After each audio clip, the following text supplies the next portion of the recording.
Is everyone ready? Okay. All right. It is 7:19. I am going to call this meeting for the regular board meeting for the Village of Arena. It's Tuesday, July 2nd, 2024. Deneen, if you could do roll call, please. Faith. Here. Kathy. Here. Melissa. Here. Dr. Raymond. Here. Matthew. Here. Kristen. Here. All right. Next item is a pledge of allegiance. I pledge allegiance to the flag of the United States of America and to the republic for which it stands, one nation, under God, indivisible, with liberty and justice for all. And the next item is to approve the July 2nd, 2024 agenda. If I could get a motion, please. I make a motion to approve the July 2nd agenda. Do I have a second? Second. I have a motion from Kathy, a second from Melissa to approve the July 2nd, 2024 agenda. All those in favor? Aye. Opposed? Motion carries. Next item is consent agenda, and items listed under consent agenda will be approved in one motion without discussion unless any board member requests that an item be removed for individual discussion. I'd like to have the meeting minutes from the last meeting amended, please. Okay.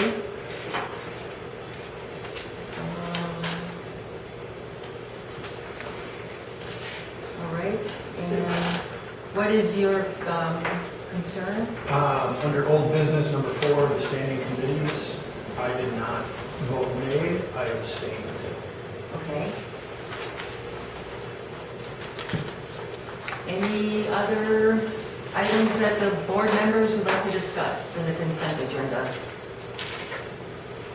If not, if I could get a motion, please. I move that we approve the minutes from the June 4th, 2024 regular board meeting with the amendment that there was an abstention as opposed to a vote. Do I have a second? I'll second. So I have a motion from Kristen, a second from Matthew, to approve the consent agenda. All those in favor? Aye. Opposed? Motion carries. Next item is public comment. And we have 2-minute public comment. Do I have anyone that wishes to make a public comment? Yeah, I did. There's a sheet there. But, I'd like to, I just see on the agenda that there's a disposal of police equipment. And I would just make a plea that the board would consider, if you're thinking about getting rid of the drone, that was a very useful tool that our police department used to help with river rescues and grass and forest fires. And the fire department could really use that tool. So if you're thinking about getting rid of it, then I would suggest that we maybe could work something out with the fire department. Okay. And David Lucy, David, are you still here? I think he left. He left, yeah. Okay. Next person is Paul Pistina. Yeah, my topic's the Dane, Iowa wastewater commission meeting. I contacted village clerk, made an open record request for the packet for the Dane, Iowa wastewater commission meeting, and it wasn't available to me. The only thing I got were the May meeting minutes and then the RLA true up. And what was disappointing about that not being available was that was a very important Dane, Iowa wastewater commission meeting. It involved the Arena Cheese true up. They approved the budget, and it was preliminary figures for the plant upgrades, which right now the preliminary figure stands at about $18 million for plant upgrades. And then also, there was discussion on public meetings for those plant upgrades. Village president received the packet, but apparently wasn't turned in. Generally, we give the packet or the minutes, flows. If you would like the entire packet, because of the absolute length of it, it might be advantageous to contact Jeff to I get did, that I packet. got it from, but as being a member of the wastewater, I contacted the other commission member, he had the packet. And that is something that's very valuable information to all you board members, to all the residents in this village, and actually should have been made available. And it can be made available. It will be. Thank you. But I had to go through a rigmarole to get it, and I shouldn't have had to. So I just would appreciate that. Anything like that, be provided. Thank you. All right, so hearing no one else's name is on the sheet, so we will move on to speakers. And the first speaker is Sheriff Mike Peterson to discuss the Iowa County services.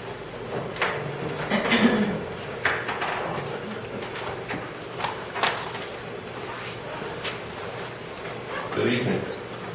Those that don't know me, I'm Mike Peterson, I'm Sheriff. With me is Chief Deputy Austin Durst.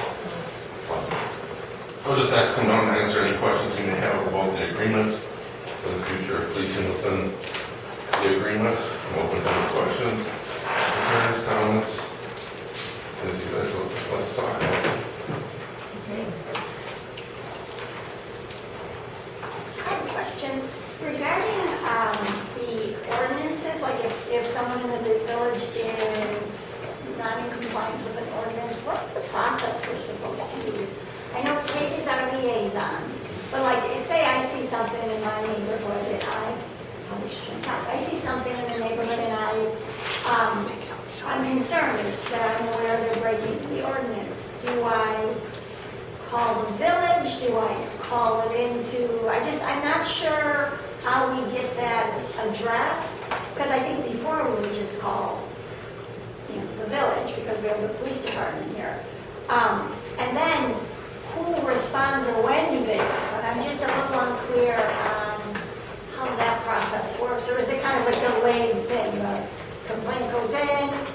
I recall reading in the agreement that, I think I recall reading in the agreement that there is a report that gets sent or can be sent. So, I don't know. Am I making any sense to you? So there's a couple of responses to your question there. Okay. The village will compile a list, give it to Deputy Manalsi, who is signed to agreement. That's going to investigate the ordinance violations. More likely it will be delayed, depends on what his hours are going to be. But he's the one who would do it, right? He'd be The officer the would do it. It wouldn't be anybody else. Correct. Okay. And Kate would be responsible for doing that. Either it would go through our law enforcement. This should go through our law enforcement, so the authorities take care of. Okay, I just want to make sure, because I would think that would be compromising for any employees to be stepping out to enforce something that law enforcement don't really Correct, enforce. and if it was to go to court, then say the village when I don't know what is going to testify, so it'd be all on our Okay, hands. I just.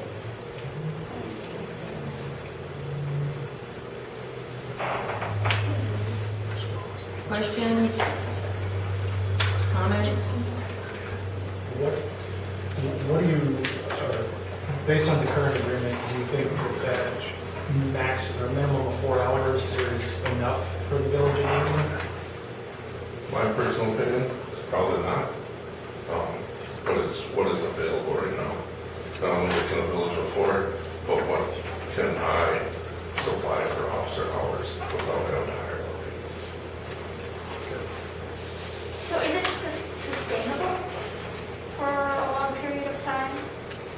But For the Iowa County Sheriff's Office, to be providing us with this ongoing? 4 hours isn't too tasking on our staffing levels. But if we start getting into 10 hours a week, 15 hours a week, and beyond, then we have to hire more people. And what would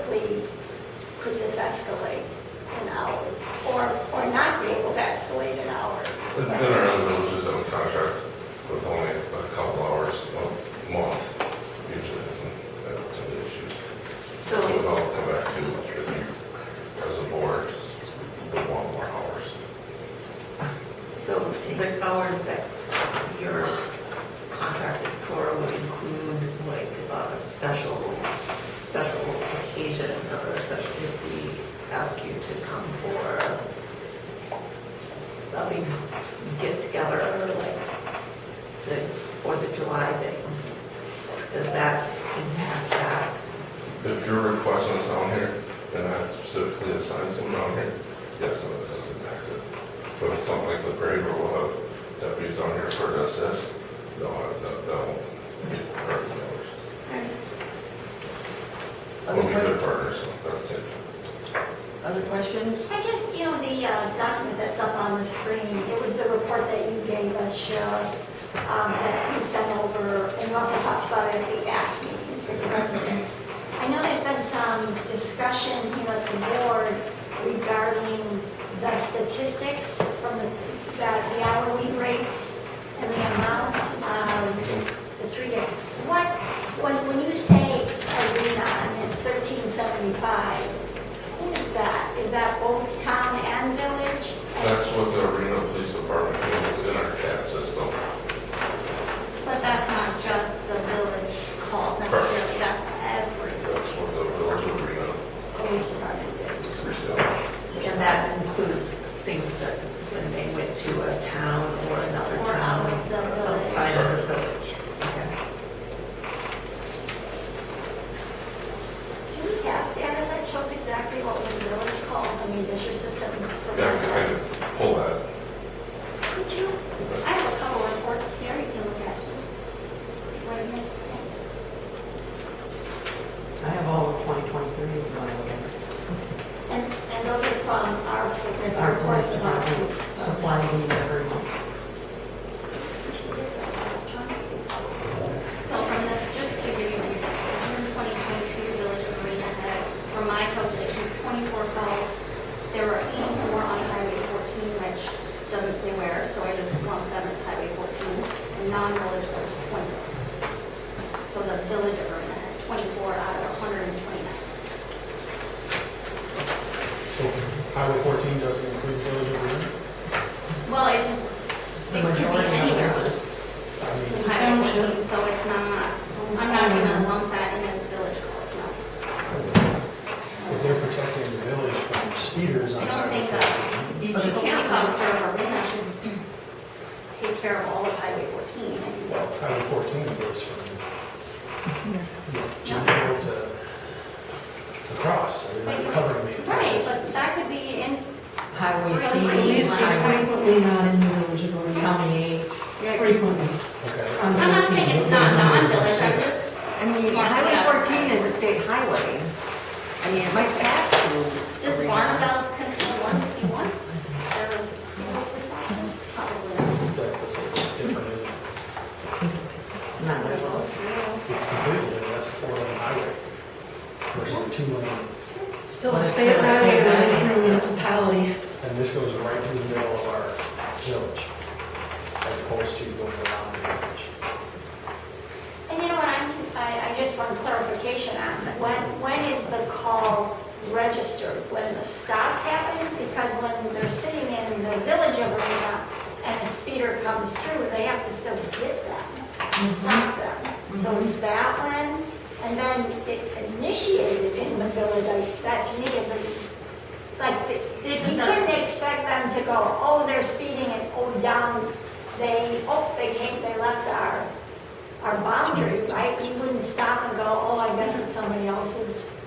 Well, as long as the infraction was observed within the village, the officer has the ability to extend their jurisdiction. That's what I would think, that's what I would hope, right? At the same time, if the village police are going down 14 beyond the village limits and are stopping people, does that mean that that's a village call? That's a village, I mean, they're, Did they break the law in the village? because they might If they have. broke the law in the village, then yeah.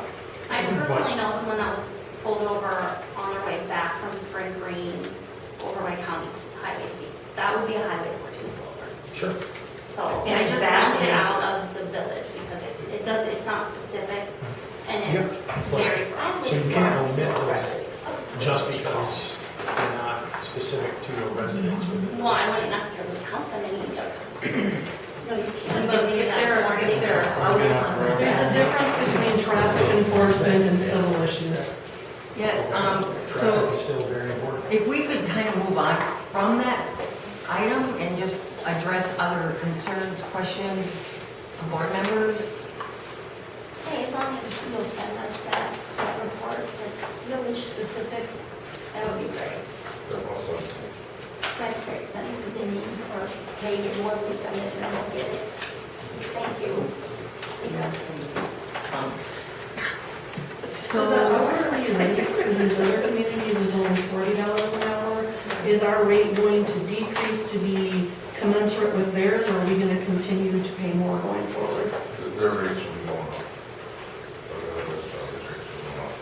So basically, you're in a contractual agreement with them at their current rate, and then it's going to, the next contract will be increased. Yeah, we gotta get closer to what it's costing us to pay that fee. Sure.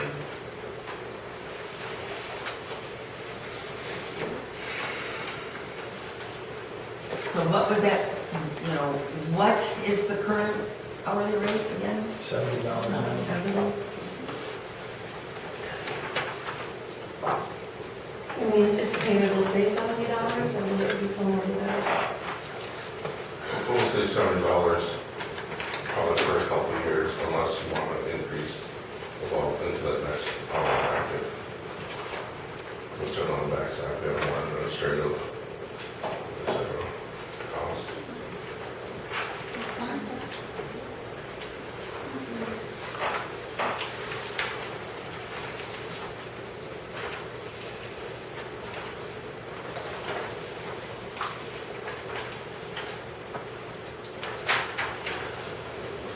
More questions?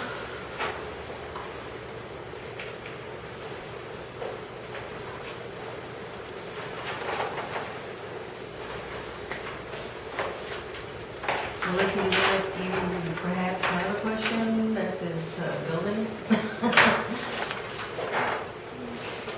So you're at 43 officers now versus recommended 64. You're advertising and continuing to look. Say that again? So it says you're at 43 officers with recommended 64. Are you advertising and continuing to add your ranks? We're not gonna be able to for a couple of years. So we're going to stay at the 43. We Okay. need to call them what it is. Okay.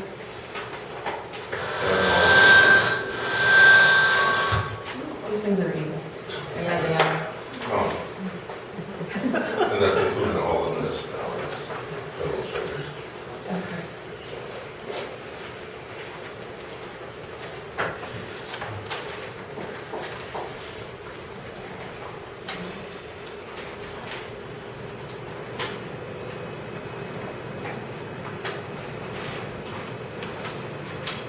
So what is this future community officer position, future school resource position, what does that mean? Because it says split cost with contract leasing. Is that options, or is that something that's happening now? What does that It's mean? not something that's happening now, it's something that we'd like to do in the future. There's some schools that reach out and look at starting SRO programs, school resource officers, that fall within, no municipality. So contract with them to, set up to, have a officer in the schools, pretty common across the village. I don't have anything more, anything else along right now here, appreciate it. Any other questions? Or is the board prepared to make a motion on future Iowa County law enforcement services? From your experience, what is the town size average for when they would have one police or start their own police? In the bigger, there's what the county does. The population is 144. Both is 553. They have one full-timer. Trail's just above Arena. They have one full-timer. So I'm guessing your sweet spots between 600 and 700.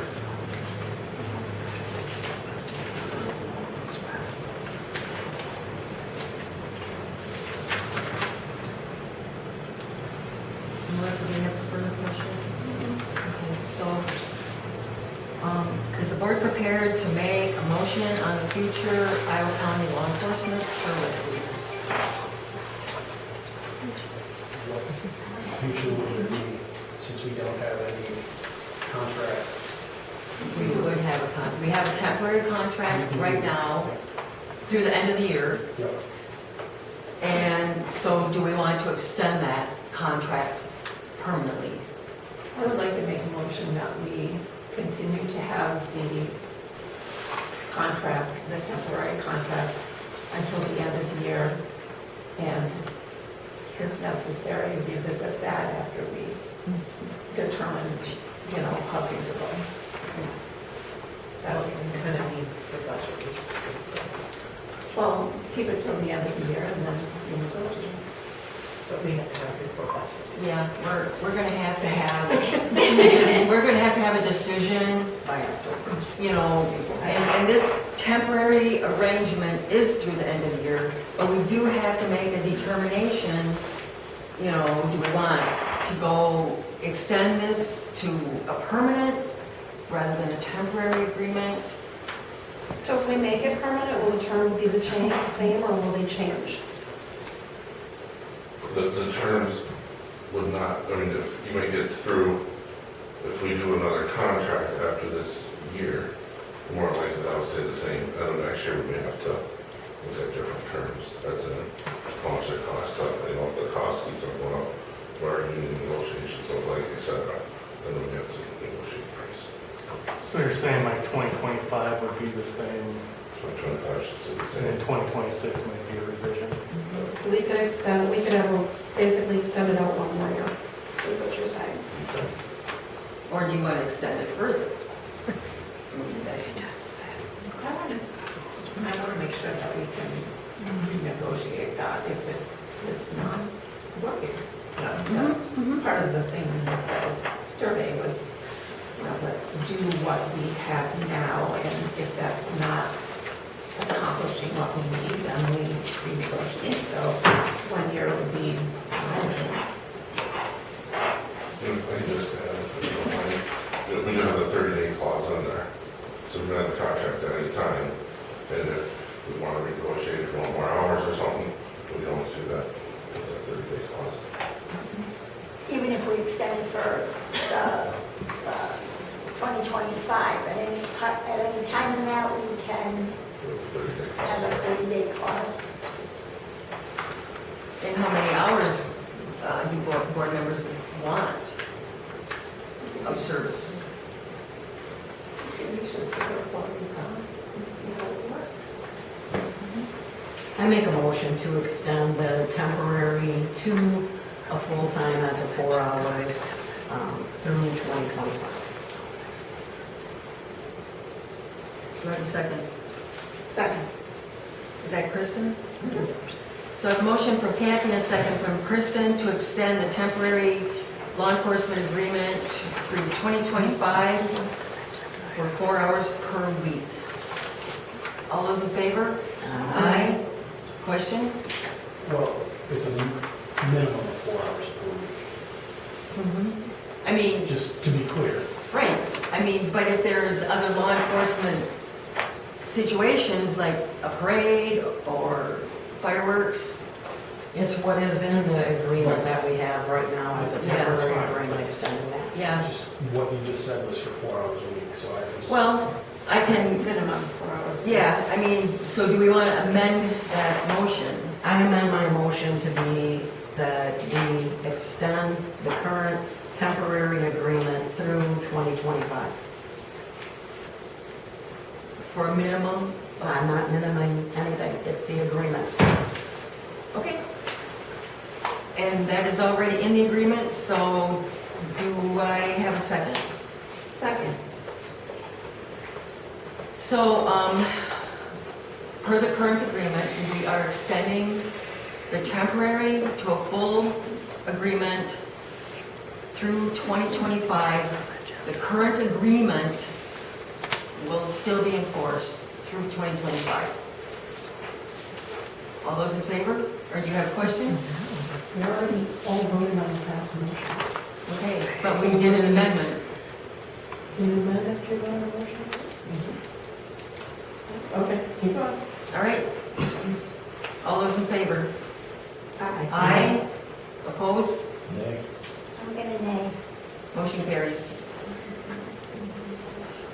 Thank you, Sheriff Peterson. So then you will draft that full-time agreement? Was it one person calling in at 15 times? Sheriff Peterson, Yeah, so you'll get that agreement to us through 2025? yeah, and if we can just, if you do have events, if you can give us like a 20, 30-day notice, so we can schedule accordingly. Okay, All right, thank you. thank you. Why is there a Right. safety committee meeting in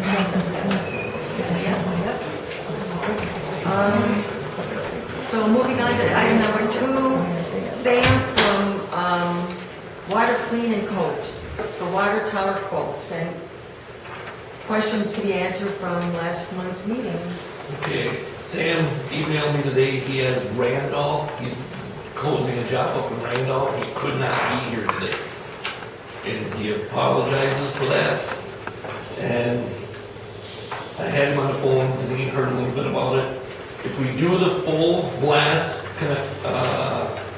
clean out, he would not be able to do it till next year anyways, because he's booked out till next year. That's for $109,000. But due to our sanitary survey report, we have to do the interior cleaning and renovation, and that was for $32,400. And he would put the air bubbling mixing system in at that time, and that would keep it, the interior walls protected from any more damage through the winter. Okay, And and that's, then, yeah, and the other one, he could possibly do it, but he said it's probably enough. When they do the interior blast, the paint that they use has got the cathodic protection in the primer. And if you do he said that if you do the cathodic protection and mixing, you should get approximately 20-year life out of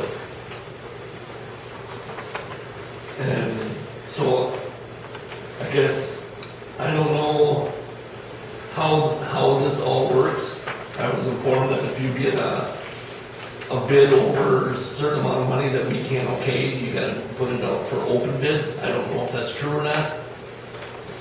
These prices hold solid? These prices will hold, they said. even at 109? Yes.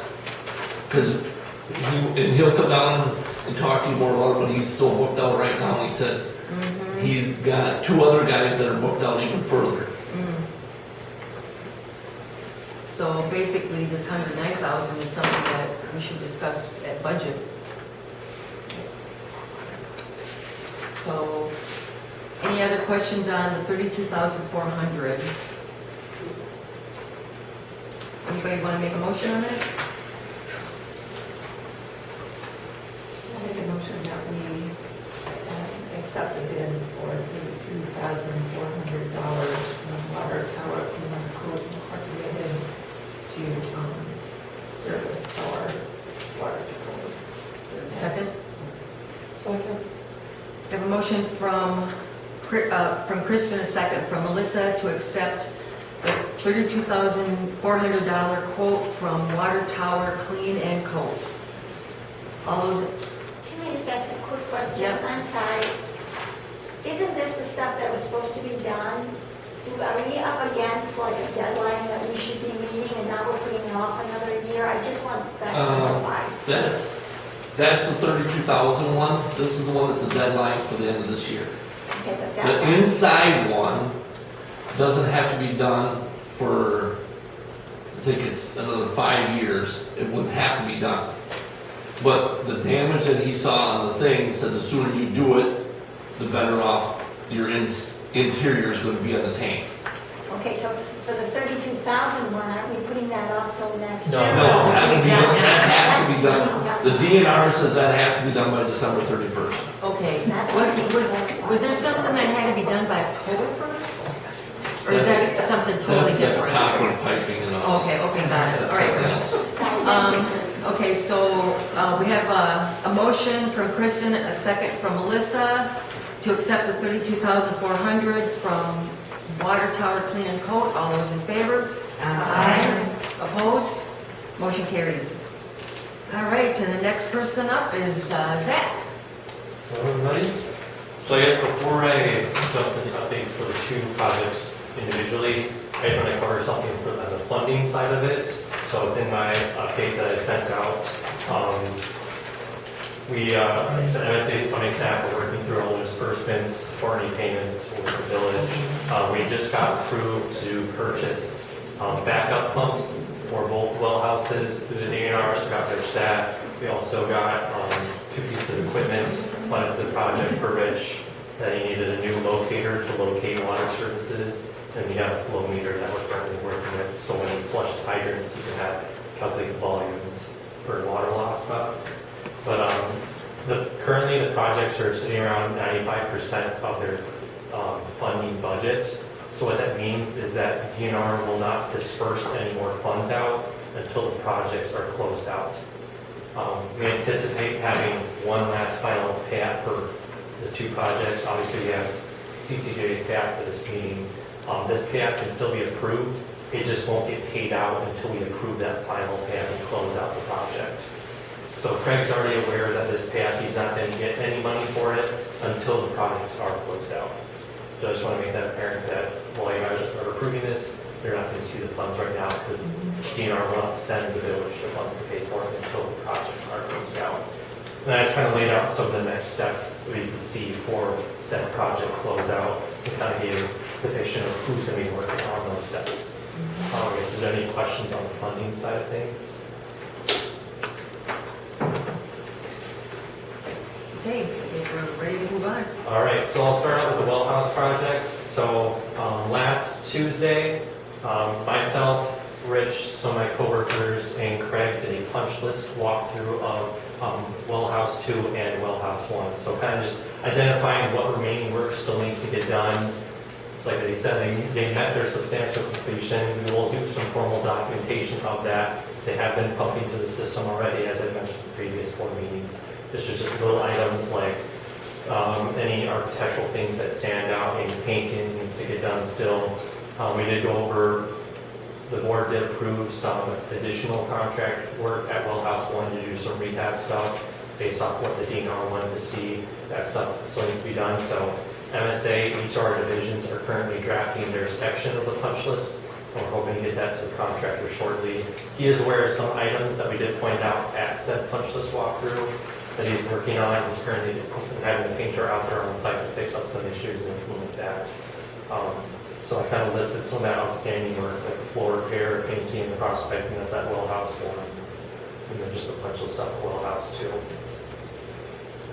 And like I said, we're still trying to finalize these change orders. There's kind of been some issues getting proper numbers and coordination with the subcontractors doing the change order work, such as the test bench. We moved it from the shop to actually inside well house 2. As I mentioned, the additional contract work that was approved for well house 1. And then there was some little electrical stuff in order to get some things communicating properly so that well house 1 communicates with the chemical pumps properly and communicates with well house 2 properly. But currently, as it states, both well houses are operational. So in the case that there is a power outage, even though well house 2 does not have a generator yet, well house 1 is still operational. It can use its generator that is operational.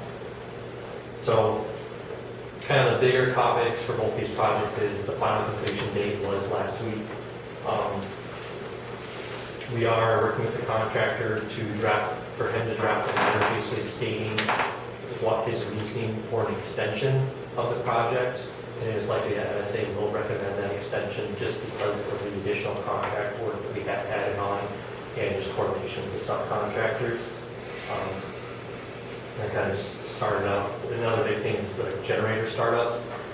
The whole reason these projects were both pushed until June was because of the generator delays. And unfortunately, Cummins, who's going to be actually doing the generator startup, can't be on site until the end of July.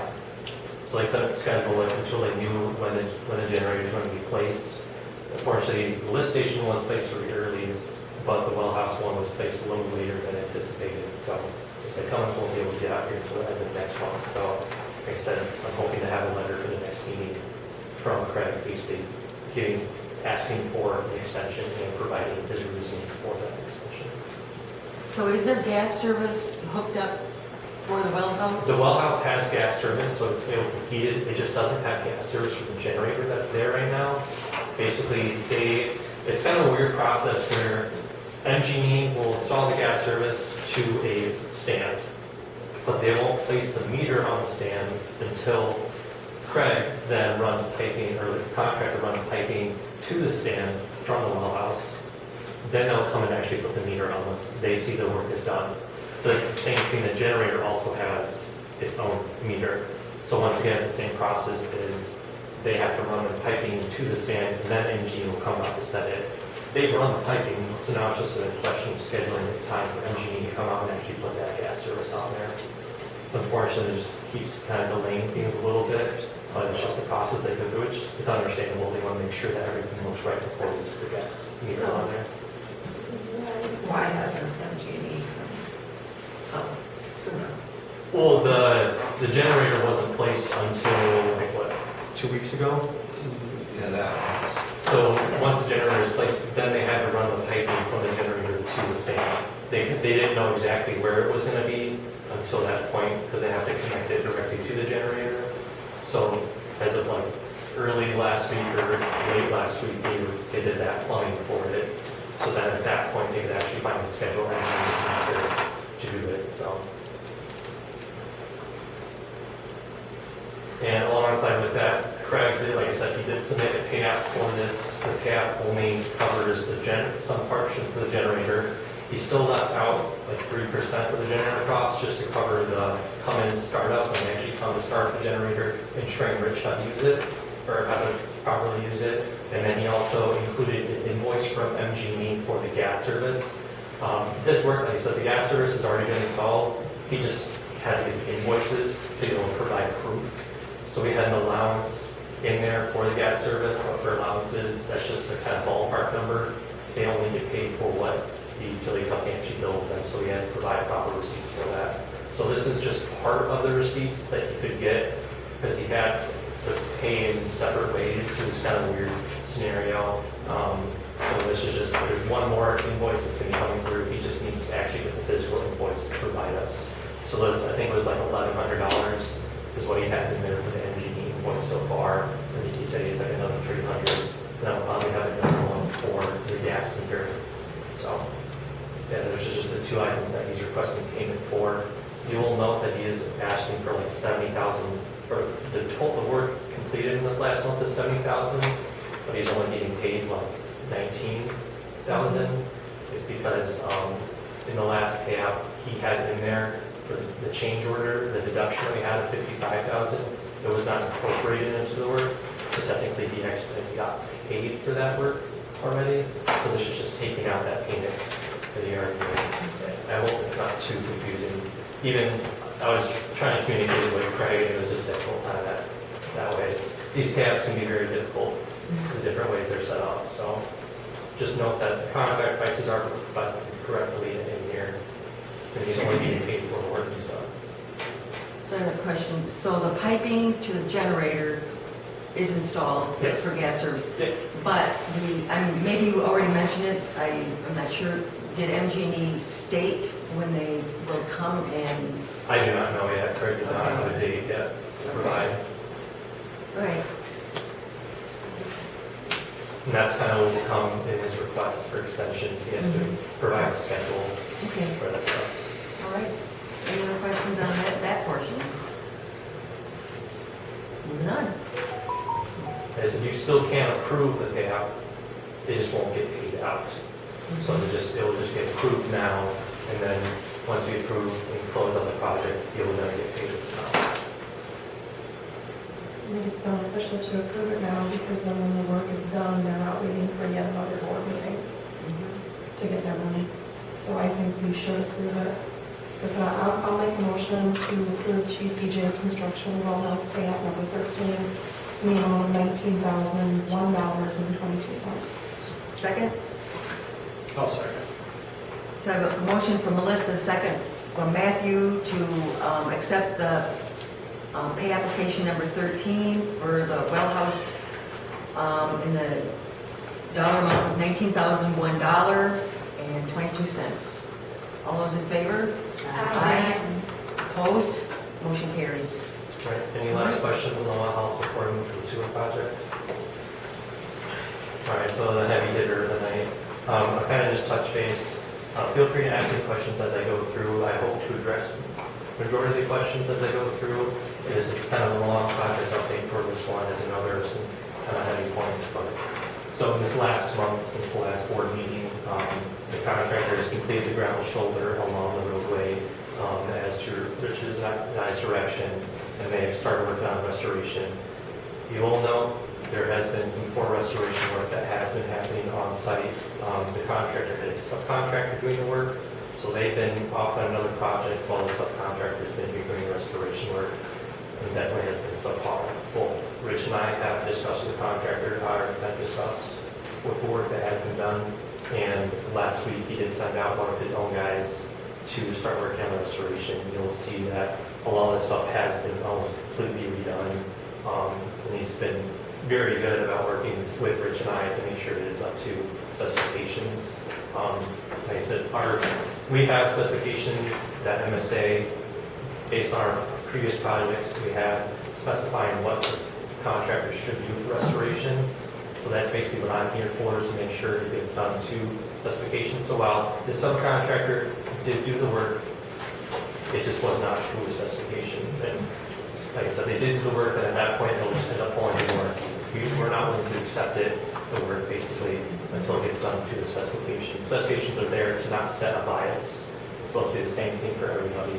So that's kind of that, but so there is some remaining work. So similar to the well house project, final completion was last week for the sewer project. So the restoration work was done technically within the contract final completion date. It just didn't meet the specs, which like I said falls in the warranty, but that does state that the lift station work is still yet to be completed. So kind of where we're at with that right now is the existing generator building is still there. There's no gas service to the generator, the new generator that's there. So the pump, if there's ever an outage, Rich has to go out there in person and turn on the pump as needed to bypass. He's got a garbage pump basically sucks at the lift station to bypass the lift station itself. So talking with Jeremy, kind of trying to coordinate this issue. The first step that needs to happen is that MGE needs to relocate the existing gas service from the old generator building to the new one. They've been aware of this project for a long time. They reached out to me last October about the gas service and knew about it then. And they reached out again, I think late April, about this. So there's been a lot of issues with MGE about getting this gas service installed. Basically, it just needs to get extended to the new meter location. They finally got like an approved plan in like end of May, early June for where the gas meter is supposed to go. So now it's just scheduling work to be done, and they cannot provide a date. They sent an email to the contractor, myself, and the village stating that the project got flagged for a historical site, which I'm not sure why it got flagged, because it's a federally funded project. When we do our facility plan, we do an NOI for stormwater permitting. It has to go through that process, historical site, and it was not flagged during then. So whatever they have to go through, I'm not sure. I even called the DNR to verify that it was not flagged as an historical site for our project. It wasn't. The contractors already dug up in the same areas, so it's kind of a horse apiece. And we did send them a letter, an email last Friday, basically stating that it's like we've already gone through this process. It's already been passed through. But I mean, he did respond saying that they deem that they don't have to do any environmental permitting. So hopefully this, whatever environmental review they're doing goes pretty quickly. And another kind of weird thing is they requested payment for it before they even came to do the work, which Jeremy had no issue. He sent the check out already to pay the invoice ahead of time. So now it's all in engineering's court now as far as getting that gas service. And the old generator can't be moved until the gas service is moved off it. There's also a communication line on there. So it's kind of a slippery slope of stuff that needs to happen. It starts up here for the gas service. But then there's additional work we have at South Street and Washington Street. We still have a change order for the manhole there. As I mentioned before, there was some field conditions that were unforeseen that encountered a change order. And we've been trying to process this change order with the contractor. We have all the language and everything we need from Jeremy.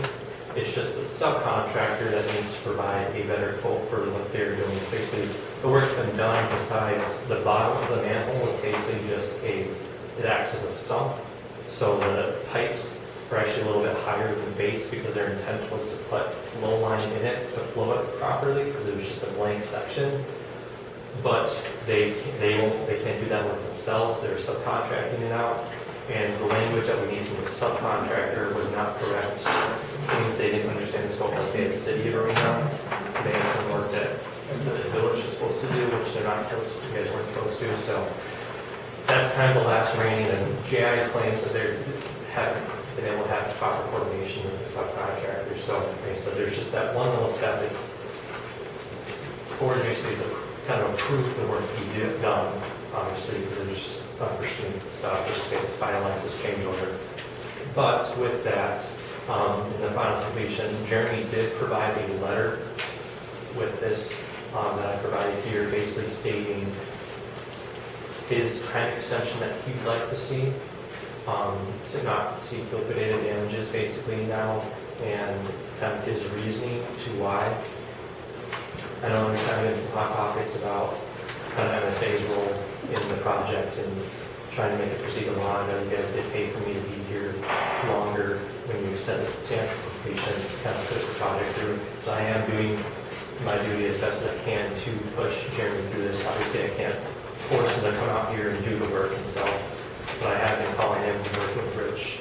And this MGE stuff, I really should not, I'm not even contracted to be doing the coordination with MGE. That's all, the contract is all for Jeremy to do. But I am stepping out as soon as I get emails from MGE. I'm helping out as best I can to move that process along. We know that Jeremy and MGE don't exactly get along, so it's where I can step in and help, I'm more than happy to.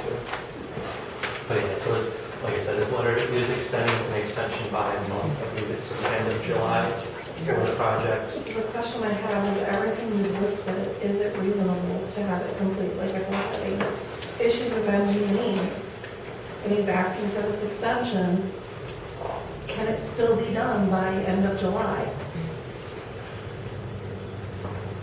Because the last time that there were issues, it was like almost 2 months, wasn't it? Yeah, but that stuff was a bit more intrusive because they had to do a full relocation work. This, like I said, they're just basically removing it from the building and running it to the new stuff. So realistically, it should not take them that long. And I did meet with engineer on site to pick a meter location for this, and he was getting right on the scheduling it. I don't know what's pressing this environmental review, if it's him or if it's higher ups. I don't know, I can't say anything in their behalf, or really Jeremy's. It's just from what I'm seeing. But I mean, like I said, Cummins is scheduled to be out there like July 29th or 30th. So I think that's why he's pushing it until just after they're there. Because that's really the last step that should happen is the generator stuff. Like, they should be able to get in there and move the gas turbines, but that is a fair question, is that date that and we'd like to, basically this does not have to be the last time, like, this extension basically we're asking for is not a final change order, per se. So when we close out this project, we'll close it out, we'll have a final payout and a final change order. So because this manhole stuff at South Street in Washington's been taking so long, basically we'll do the time extension, this manhole work, and then some other work I'll get to all at once. So let's say we come to next month, we're still having issues with MGE. Jeremy can once again ask for another time extension and provide his reasoning as to why. Like I said, this isn't a final decision. This is just basically just giving him the benefit of the doubt to get him that time extension without having him worry about getting liquidated damages against him. Well, he's a small business owner. There's been unforeseen circumstances, starting with water and everything under the sun. And I'm very mindful of what all the other contractors did. They were like double. So I'm going to make a motion to grant his extension to July 31st, 2024. So. I'll second that.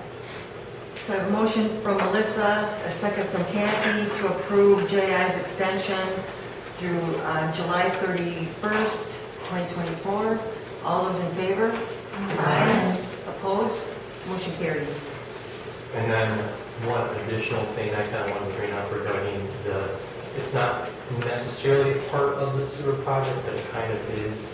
So when you guys had kind of some of the remaining old segments of sewer televised, or doing some maintenance, Bridge had South Street televised to make sure that kind of the work that Jeremy encountered with it being back pitched was kind of resolved, which it looks like it was. Jeremy was able to fix it based on the televising.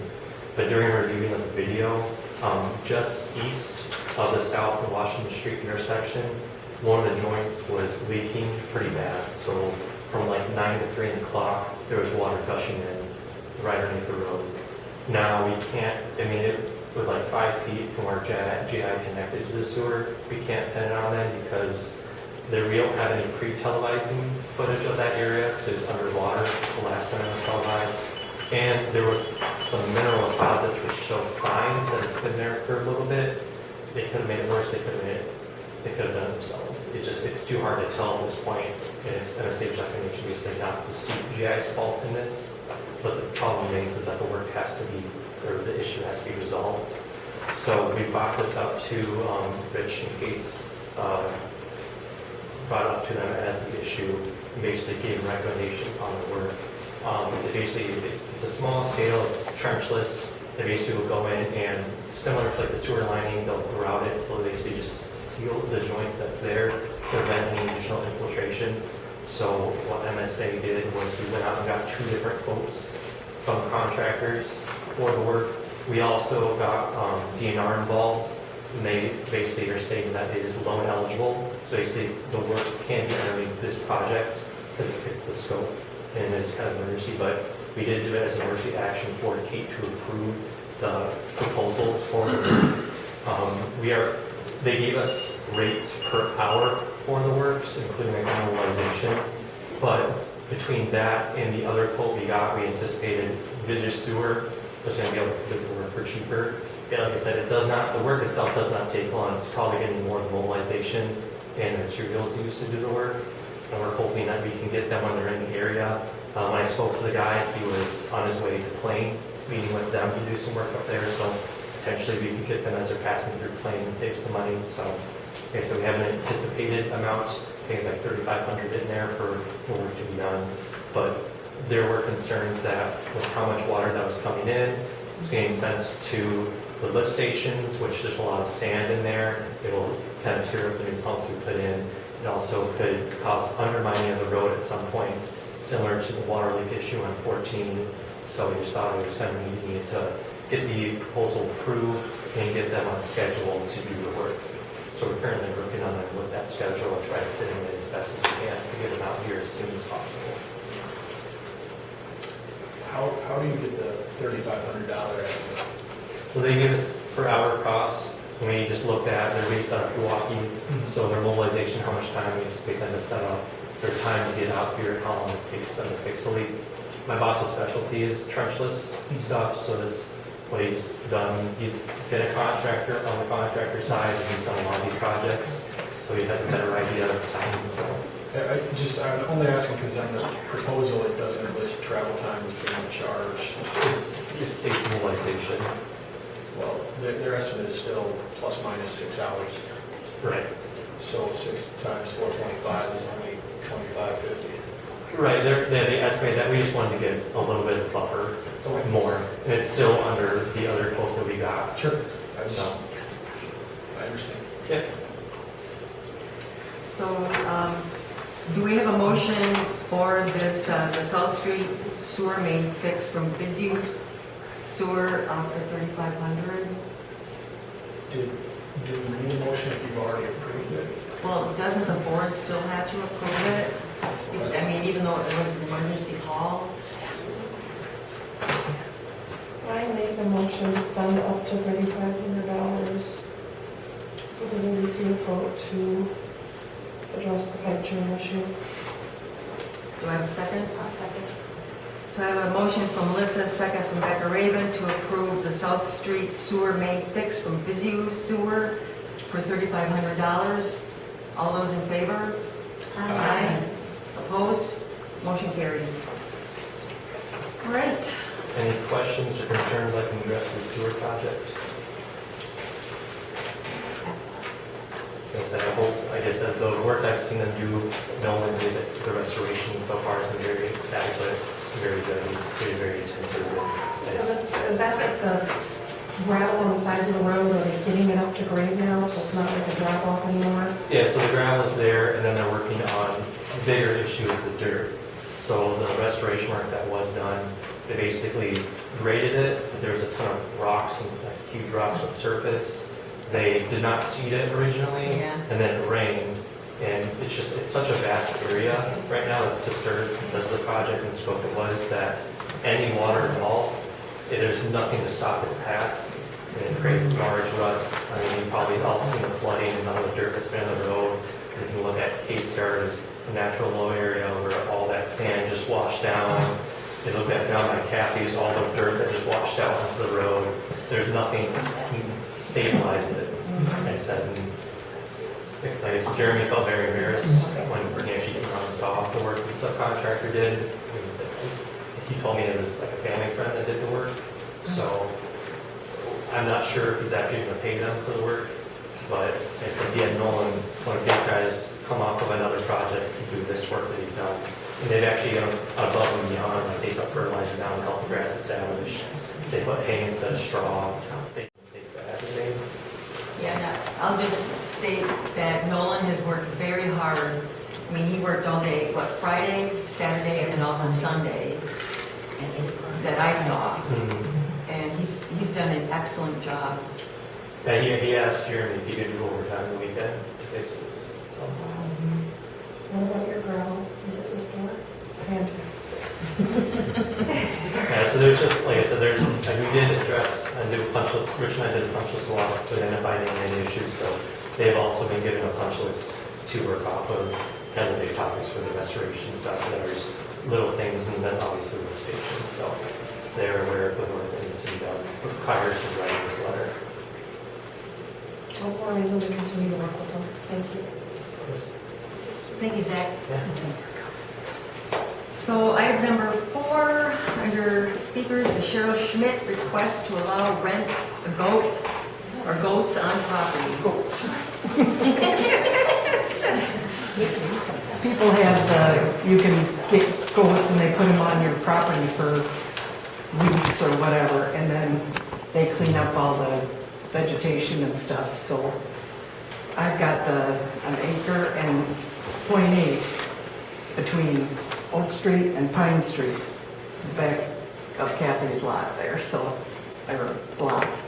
So it's pretty well grown over, and because now there's water in it, it probably wouldn't happen with goats right away. I don't know if goats could swim. Yeah. But I'd like to be able to, when it's able to be done, that we'd be able to get some goats to get in and clean it out. We do have a big mower that this would be like around under the trees and stuff, which is full of poison ivy. Is it fenced here? No. So they would Put in put temporary fence. temporary fence and move them around a little bit. It'll also help in the bug control and everything else.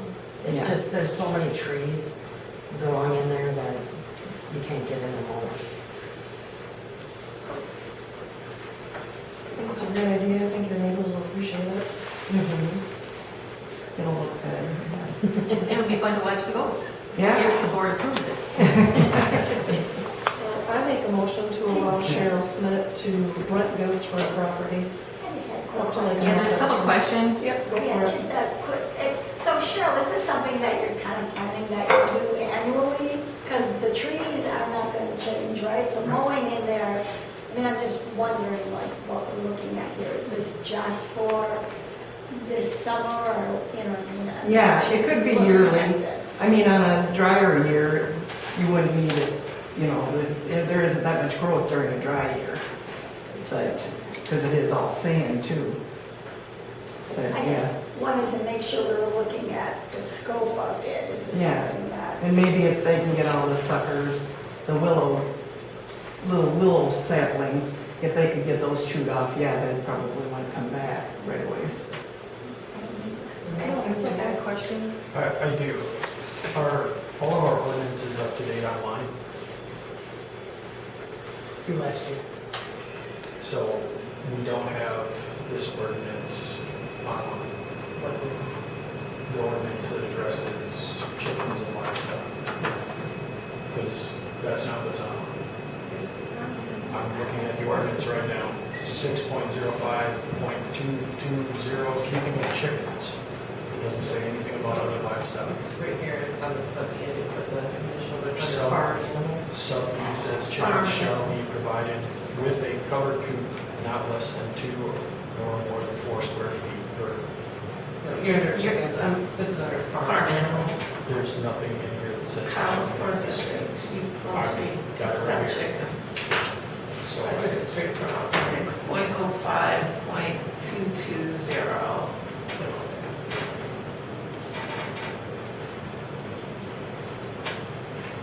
So So our ordinance says they shall not be kept within the village limits.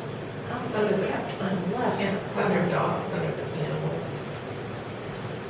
okay, so, but it says, I guess then the ordinance is listed on in the board packet as well.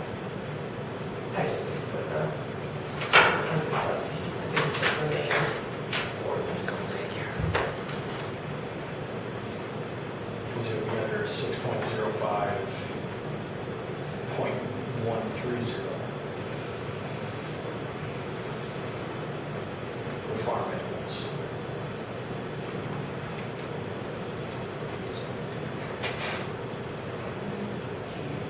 Okay.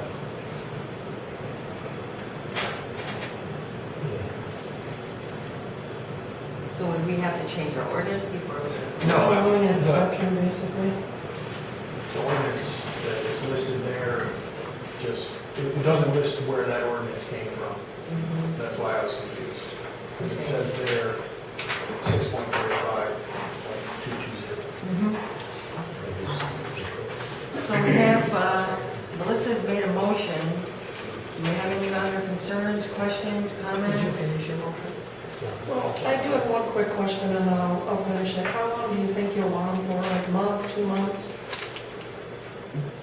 Maybe 2 months. I would prefer to see it as something that if and when, because I know everyone gets upset that the grass and stuff goes so high, so if it could be an ongoing thing, but also, I don't know how long it takes a few goats to chew off 2 acres of. Yeah, it depends on how many goats. Yeah, and I'm not sure how many the guy has or which guy I get. There's several of them, but there's a gentleman in the township. So if we are updating that to be a thing that, Well, this is allowing an exception, basically. It's allowed, it's zoned A. Oh, she's on there? Oh, well, then I'm gonna make a motion to allow Cheryl Smith to rent goats as needed to our property for weed and vegetation control. Do we have a second? I'll second it. I have a motion from Melissa, second from Kathy, to allow Cheryl Schmidt to rent goats on her property as needed to control vegetation and, go ahead. Would that not be a conflict of interest? Yeah. I'm not making any money on it. She's, yeah, It's family. Okay. all those in favor? Aye. Opposed? Motion carries. Thank you, Cheryl. Thank you. All right, under President's report, there's the JRB minutes, or the Joint Review Board minutes. And it was a 3-minute meeting. And I'm going to comment on it too. So, all right. Monthly maintenance report.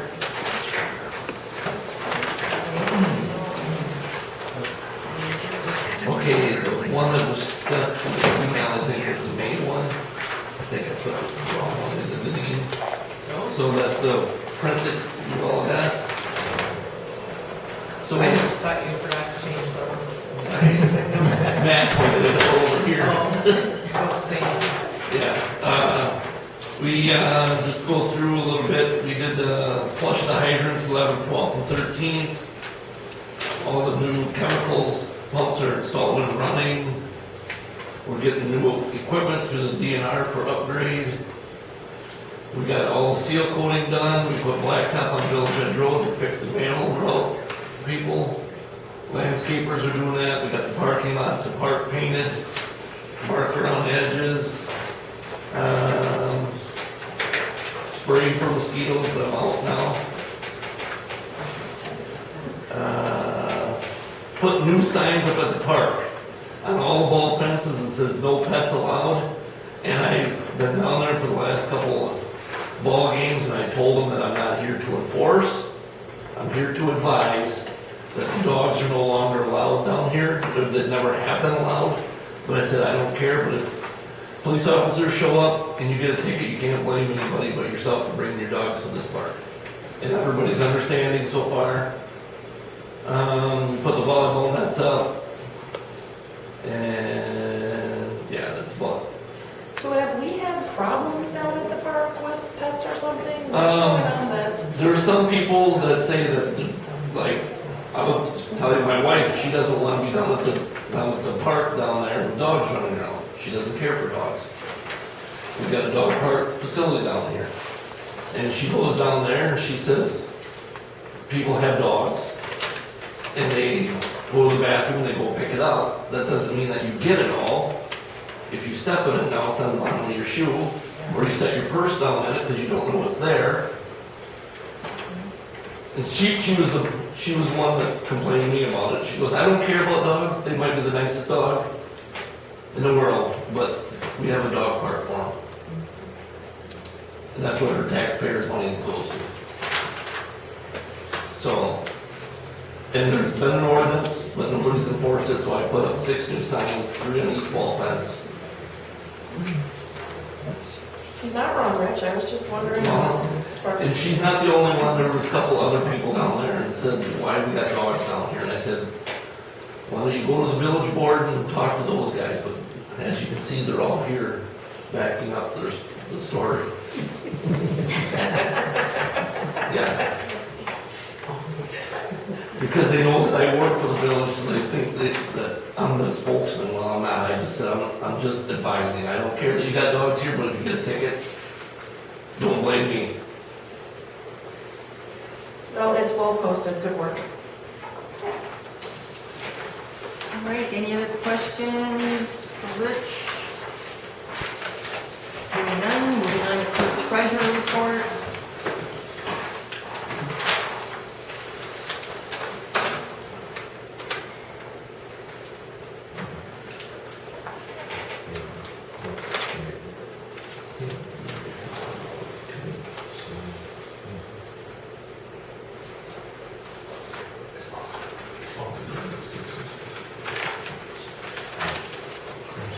All right, any questions? Moving on, old business. U.S. Cellular cell tower lease agreement. I sent them an email and they have not responded back.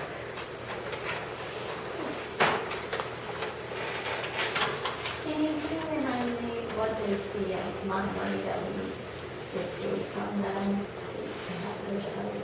We're about 2,000 a month. So it's a significant amount of money coming in.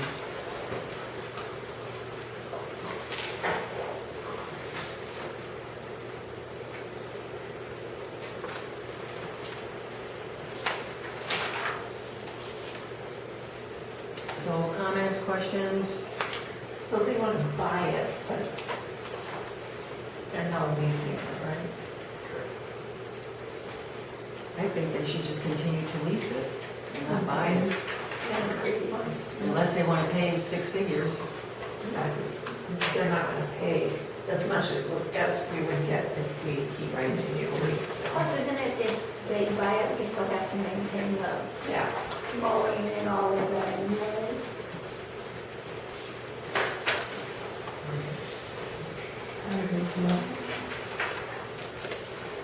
So, I guess I'd like to make a motion that the Village of Arena continue to lease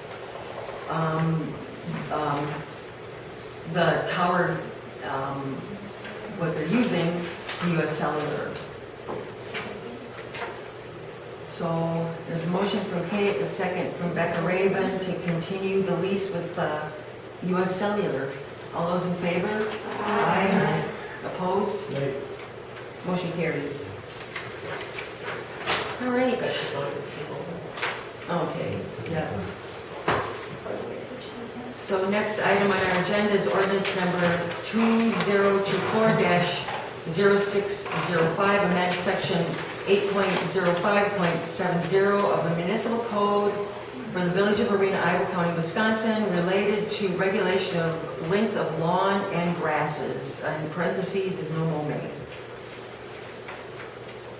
So this was on the agenda last month, and we laid it on the table for this month. I see that, if it's okay, I'm gonna jump in here. I see that the truth about no mow May, whether it is good, true that it helps pollinators.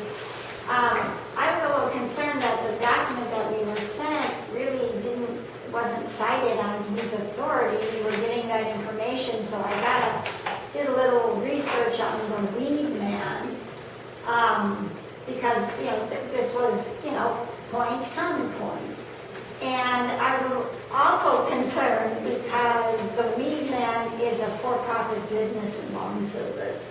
So as far as being an authority, I question what their motives are, because they certainly make money if we don't let our lawns grow for that month of May. So I kind of feel like, and I have some handouts if others want to take a look at what I found. I will certainly pass them out. So, I would rather it be a much better authority if we're going to, look at something that says it doesn't. Also, I question whether they're saying, letting your grass and weeds grow. Well, what do most people consider weeds are, except, dandelions and ground cover that they don't want in their lawns that have flowers. And, You need to go into my yard and see what? that the vacant lot next to us belongs to us, and the 2 lots beyond that do not. And every year, the grass goes up higher than my head. Somebody obviously mowed it recently, and I'm very delighted. But for years, at the end of the summer, we get tumbleweeds, and they come over and fill our window wells and get in our garage and stick in our bushes, and they're obnoxious. And they, no, but We're just talking because about of May. I know, but 1 month is pretty much, like my neighbor on the other side had to have a permit to have her yard be higher than 8 inches. And she had to pay, and she has to have somebody come and inspect it every year, yearly, to make sure that that's still within, not causing problems for the community. So if she has to pay however much it is a year to get a permit, and now we're gonna just say, oh, everybody can just leave. But if she's getting the permit, that's because then that she is saying that what is that called? It's in our ordinance that you can, if you want to have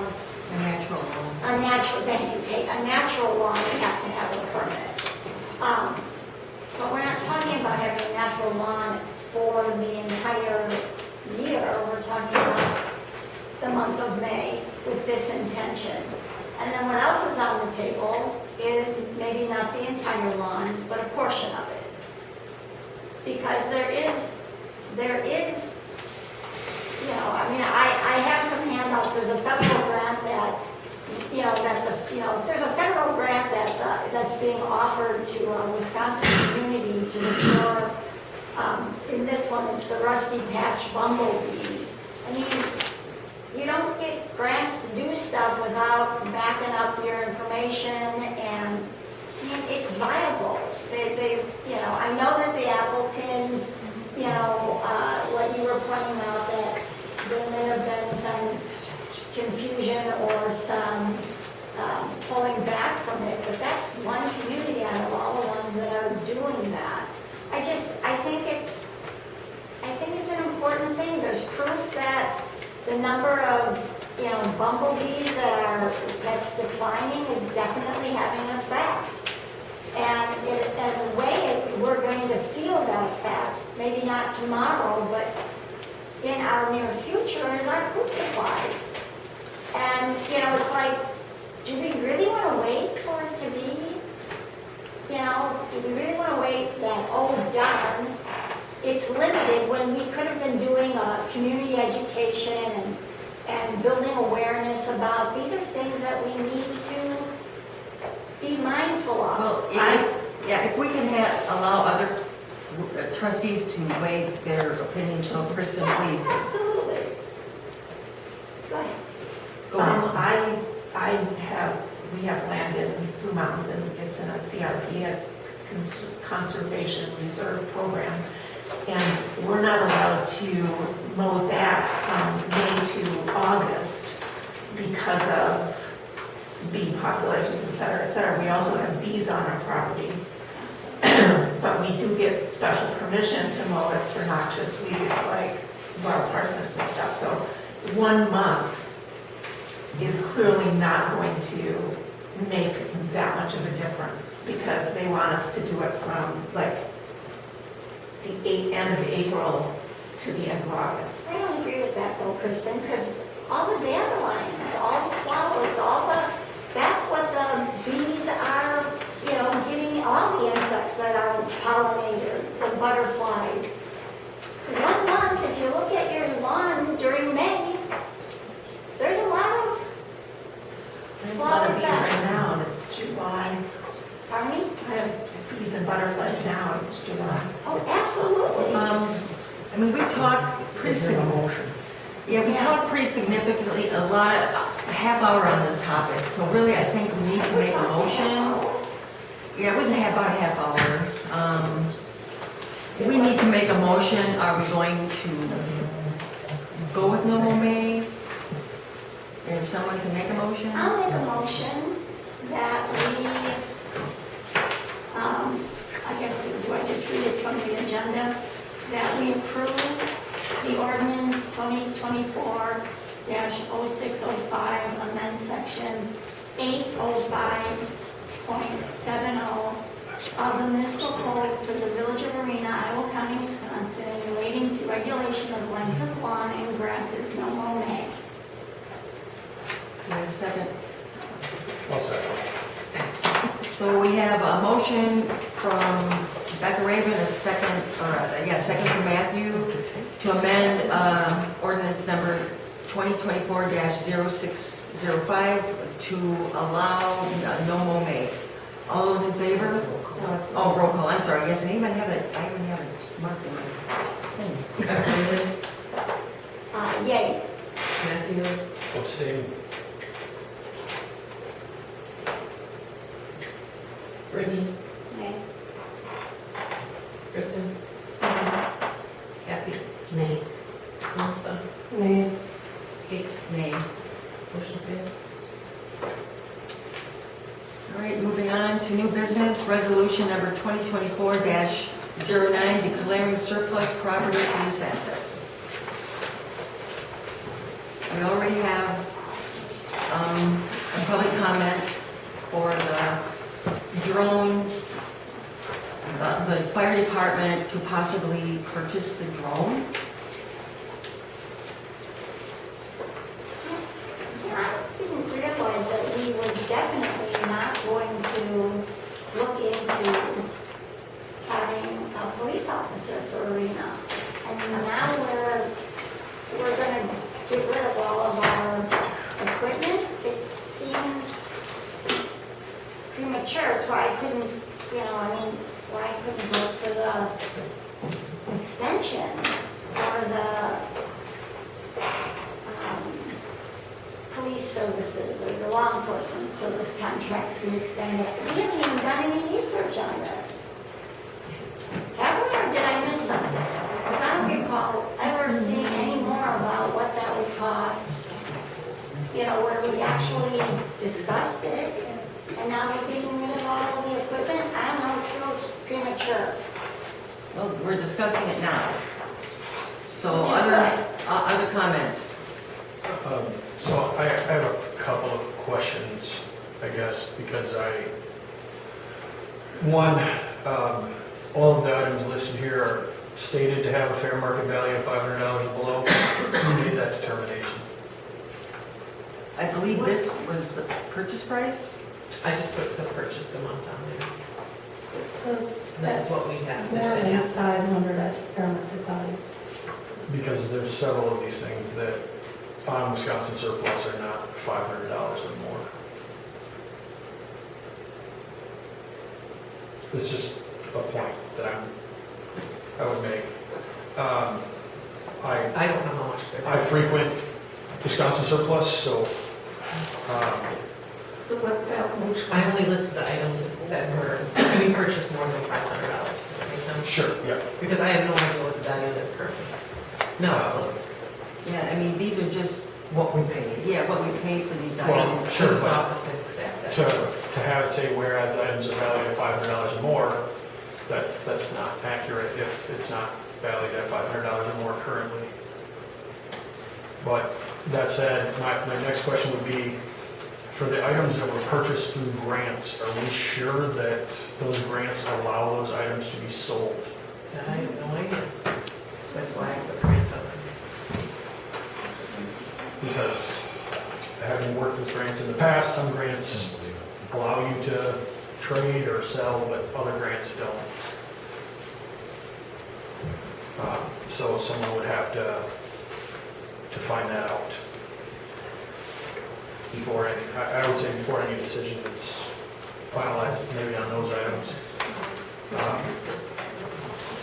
I mean, I guess I would agree that it's the Dell Toughbooks, computers, the Motorola portable radio and chargers, portable AED, two of them, and then the thermo monocular and holster would be basically those items that we really would have to put on the table, in my opinion, until we know further whether those can be sold.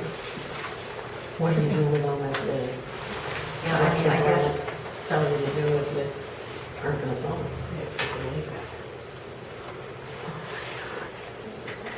Sometimes you have to give money back. Just hand them in. I don't know how we're gonna find out this grant information. I didn't really extend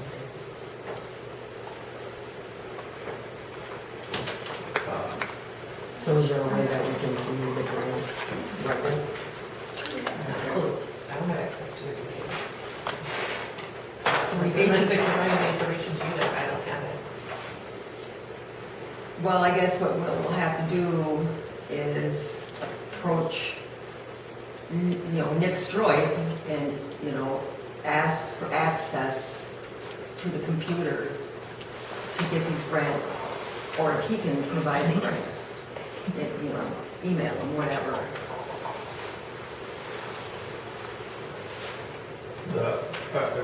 Also, just underneath all of the listings there, it says Village Ordinance 3.15.010 allows the village board to authorize the department head and or village clerk treasurer. I don't see village clerk treasurer in the ordinance. We don't have a police department head, so. Well, that doesn't default. We would have to change the ordinance. You can make an exception. It's your property. You want to sell it, you can put your name in there. Sure. I mean, Doesn't matter to me. and immediately after that, it says to dispose of personal property. I don't think this is personal property, is it? It's Classified as real or personal. It's an accounting term. But that's not what the ordinance says either.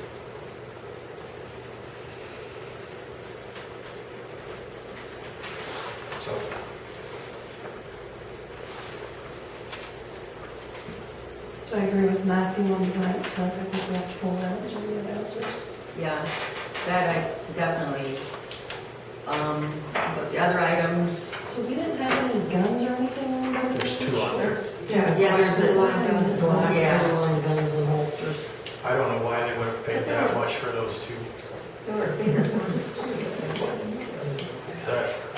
That's not even close to what the has blue label, which police can buy, and they get a discount on all their firearms. But a Glock 19 would cost between $500 and $600 brand new for a civilian to buy. So a level 3 holster costs anywhere from $120 to $300. So Well, if, I'm not doubting that we got the information and that's what it Right, says, but I mean- I don't know why it would cost almost $3,000 for 2 pistols. we don't know, we don't know either. I mean, if there are invoices, then this is what they paid. I mean, maybe if they had gotten 5,000 rounds of ammunition with it. Well, it doesn't say that though. Like right now, the Ford Explorer, a 2020 Ford Explorer on Wisconsin surplus, you might get $8,000 for. 10 at most probably. The 2017, there's some on there right now on the auction that I think are 3,000 or 4,000. Well, you So just to Yeah, I mean, give you- a, and you could set a base, like, what, a reserve? I don't know if you can on Wisconsin surplus. I don't know either. It says on there that the bids are, they can be accepted or not. So, That doesn't, what it, these are the price purchase amount. But that doesn't mean we're going to get that much for them, obviously, because they're Right. used. Right. So, yeah, you're not gonna get your money back.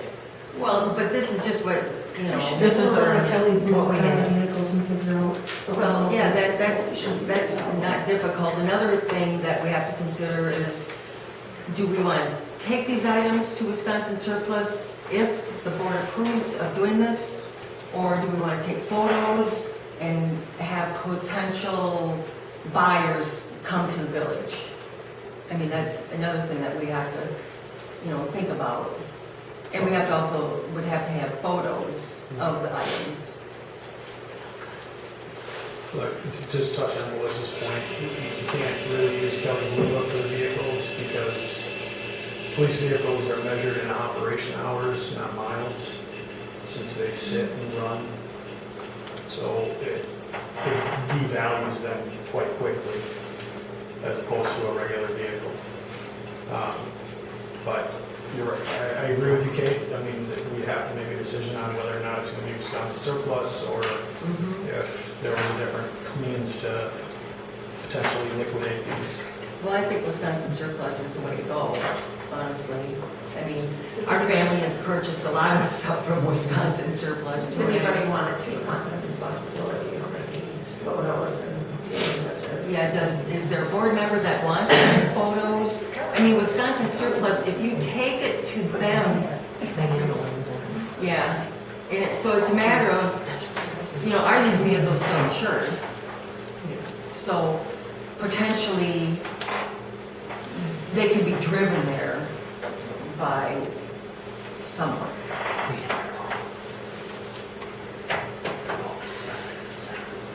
So is that kind of, go ahead. I was brought, a citizen asked me if the vehicles are out here sitting, if we should start those to keep them.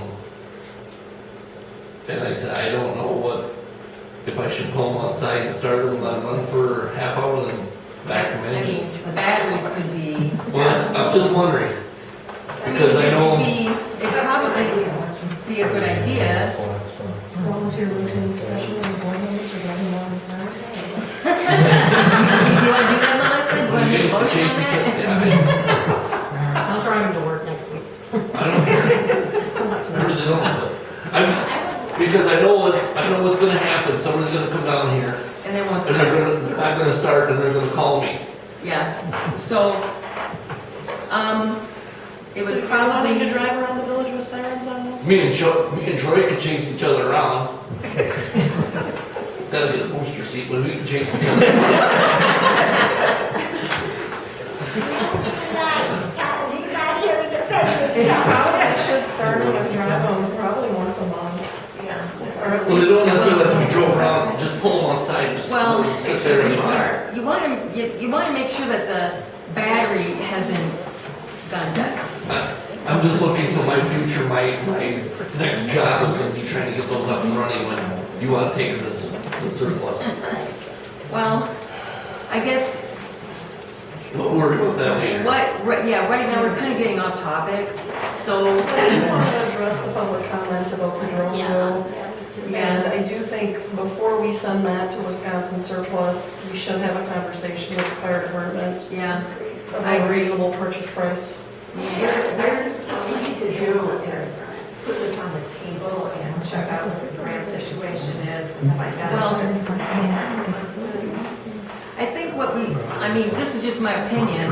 I think we need to lay on the table all those items that are purchased through grants. The rest of the items, I think we could make a motion on, with the exception of those. So then that means that we are getting rid of all of this equipment. Well, the board hasn't voted on it yet. That's what I'm saying, though, if we're going to vote on it right now.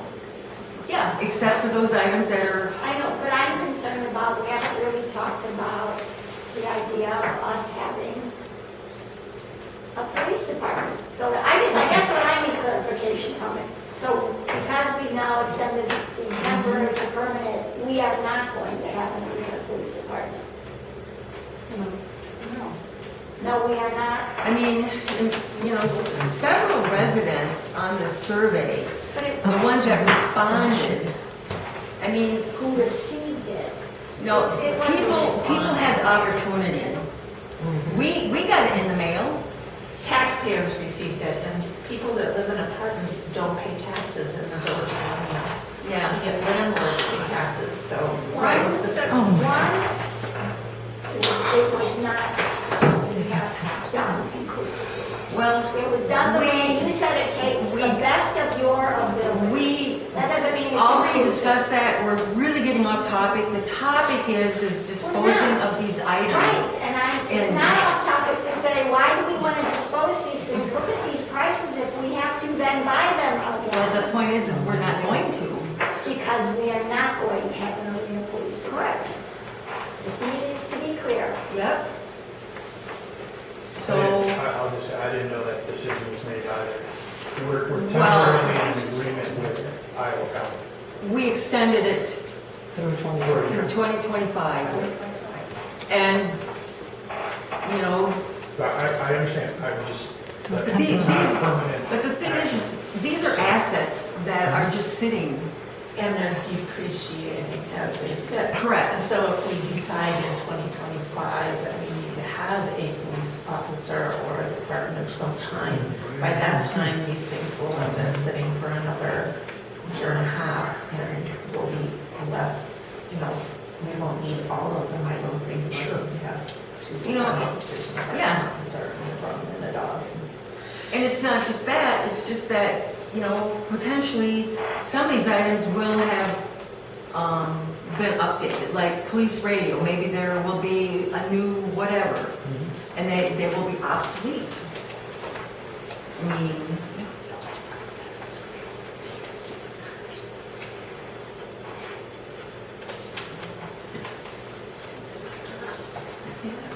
are we prepared to make a motion on this, with the exception of those items that were purchased through grants?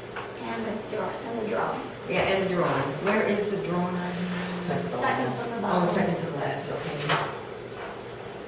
And that's the one that we purchased?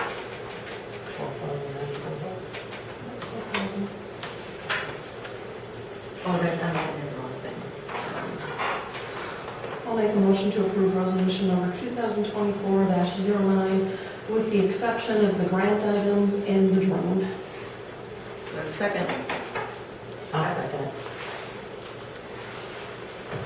Can I ask a question? Yeah. Is there anything else on this list that you would be interested in before we make this Well, I would have to talk to the EMS director, but, it's possible that the defibrillators might be something that would be of interest. And did I hear there was a thermal imaging gun too? Thermal monocular, yeah. And that might be of interest to the fire department, but Grant has them. Yeah, that's a grant item. Yeah, that's on hold anyway. So you also, there's, if you want to find the defibrillators. Yeah, they're a grant item as well. Okay, I will, that's a grant item. Well, and if we find out that the grant doesn't allow you to sell it, then we can turn it in. Yeah, maybe donate it. Or just want to make sure that nothing else is useful to them before we Yeah. just get rid of it. That's a good idea. And the other things that would be are on grants, so that Right. we can figure those out.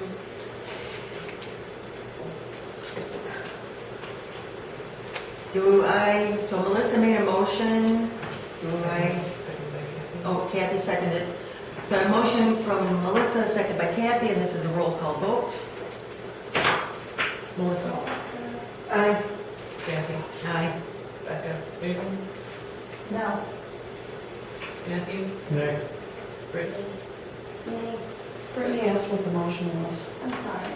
To approve the resolution except for the grants and the drone. Which doesn't give the opportunity for them to. Yeah, it does. It does. So can you want to repeat the So motion? my motion is to Yeah. approve with the exception, so we're not considering the sale of anything to grants or the drone. And the AEDs are grants. and Yeah, the so- thermal is grants. So maybe what we should do is specify in the motion exactly what is being, I can amend one more time. Fine, let's do it one more time. I will make a motion to approve the following items in resolution number 2024-09. The police interview room system, there's 2 police radios, police laptop and dock ×2, police squad repeater radio, Ford Interceptor Explorer, electronic speed board / speed display sign, Ford Interceptor Explorer, squad equipment and K9 kennel, router modem / antenna squads, Glock blue line guns and holster, refurbished taser. and, yeah, That's it. That's that's it. it. And I second it. Okay, so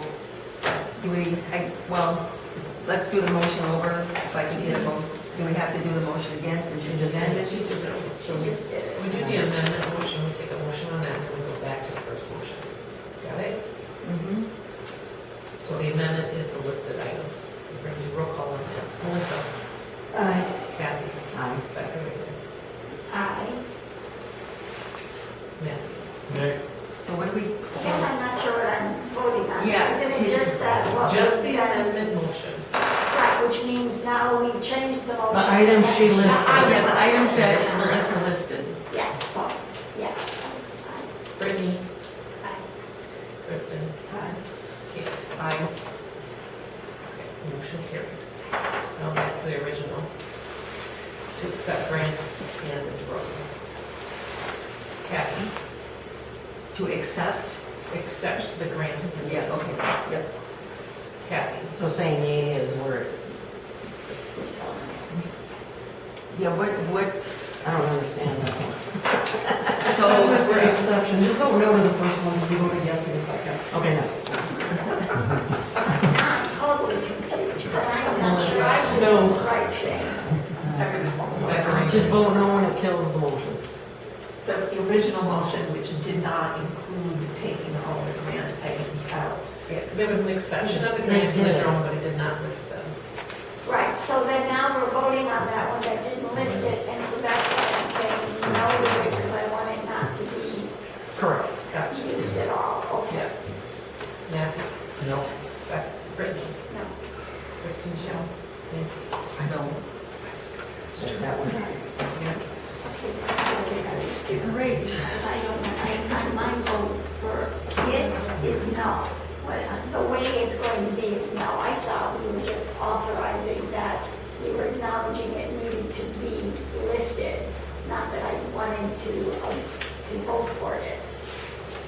The motion was to. We're selling the items that were listed. Right, I voted no on selling these items. So you want no for both? Yes, that is Gotcha. correct. Thank you. Okay, good. Motion carries. All right, moving on, mosquito spraying quote.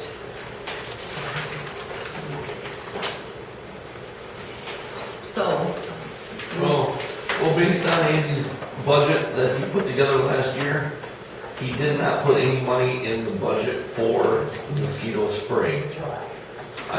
Sunday, I currently used the last of my spray, and I called the clerk, and them are the quotes that they give you for each item. The only item that I would recommend you purchasing would be like the 55-gallon drum. Because I go through a little bit more than 5 gallons every time I spray, and it doesn't go bad. It's the cheapest. yeah, and that's the $6,105. Is that what it is? I don't Yeah, know. yeah, the drum, or wait, there's two. No, I don't. Actually, there's two drums. Yeah, Oh, there's a yeah, 30 the 55 gallon. Yeah, the 55 gallon, that's what you're talking about. Yes. And that's the $6,105. But we don't have it in our budget. Yes. Oh, well, I understand that. Yes. Yeah, that's why I'm just making a statement. So we'll have to take it out of general funds until we want to start at the end of the year. Is that a motion? Well, that's what we would have to do.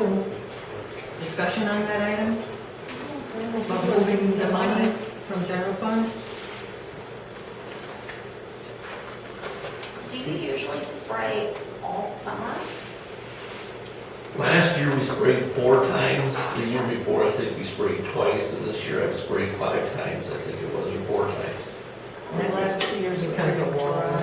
Yeah. And this year, I knew I was down to 1 spray, and I called Jack as my guy my Contacts?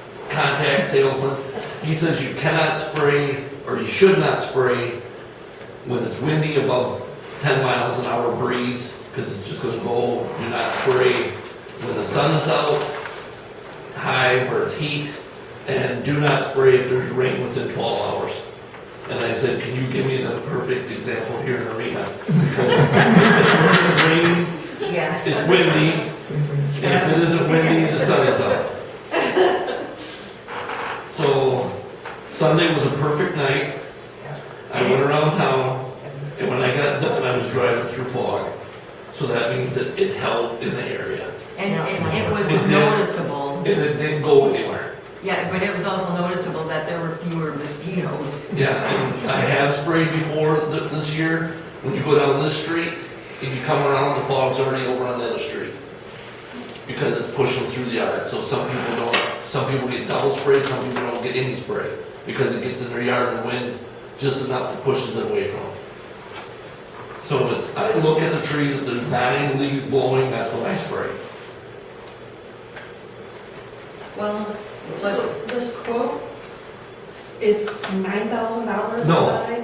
She gives us a quote on every option that we could do. The 2.5 gallon, I believe, is $110 a gallon, or something like that.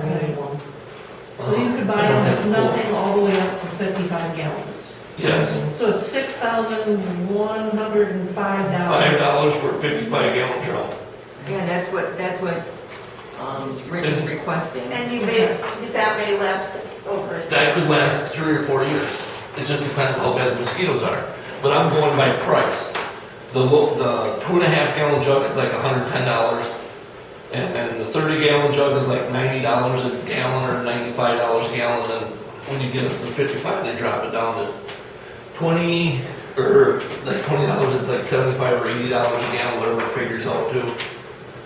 And then you can get a 250 gallon drum, but I didn't think anybody down here wanted to afford that one. But would it make more sense, Rich, to get a 30 gallon? 30 or 400. I mean, because you're saying, that 55 gallon could last us forever. I'm just giving I'm just telling you the cheapest way to go. There's not much difference between the 30 and the 55. 112 for the 30 and 111. Yeah, it's, Otherwise, it's 240, 381. I don't, it's up to you guys to figure that out. I mean, just the arrow for 5 gallons every hour. We would take it on cash, and then when we level set all of our accounts at the end of the year, we can figure it out.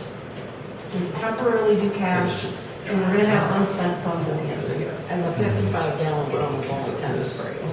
It's amazing. And he's already done 5. So potentially, we We're could, gonna use it up this year. yeah, yeah. So if we get the 30 gallon one, it should last this summer. And we need to budget more for next year then. Right. I mean, and two, if we budget with, you know, the 30 gallon, it's not such a big hit.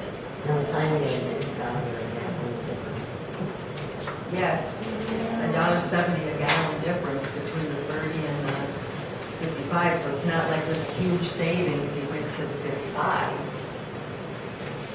And I think just for, you know, budget-wise, I personally, I think the 20 gallon, or, yeah, I'm sorry, the 30 gallon should be sufficient, and it's not such a big hit. That's 6 more sprays. You know, and hopefully Well, If it stops raining. When did you start to bring? I don't know what the first night was. I'd have to ask them to go back and look at our May or postings. June, do you think? May, it was in May. Okay, so May to June, to the end of June, you spray 5 times. We have 2 months that are pretty high mosquito months coming up. and then, so yeah, July and August, and September,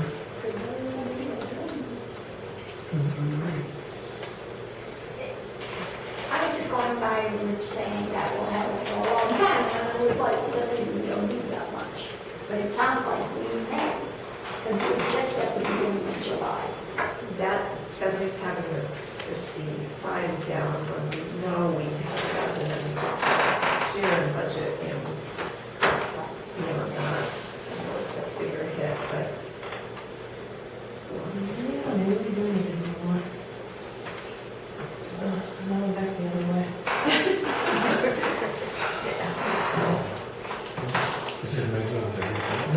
Maysville does it every week and they do 13 gallons a time, but they're twice as, Yeah. 3 times as big. Still in spare for 5. what's that? And it was just horrendous the last one. We were bug spray. Yeah. To go outside in the evenings, it's not enjoyable right now. Yeah, I mean, just to step outside in our patio area, we gotta send mosquito coils out ahead of time, even by the front door, so we can go out without being attacked. I haven't been using my grill because I need to go outside and do a lot of. I'll make a motion. I'll make a motion to buy the 55-gallon drum of the mosquito spray solution for $6,105 to come out of general fund cash until the end of the year when we all set accounts. I'll second. So I have a motion from Melissa, a second from Matthew, to purchase the 55-gallon drum at $6,105 to be taken out of the general fund, and then, yeah. All those in favor? Aye. Opposed? Motion carries. All right. We had a public works last month, but not this month. Yeah, and finance. That item we laid on the table, so there's nothing more to report, everything else is on the agenda. Okay. And for Dane, Iowa,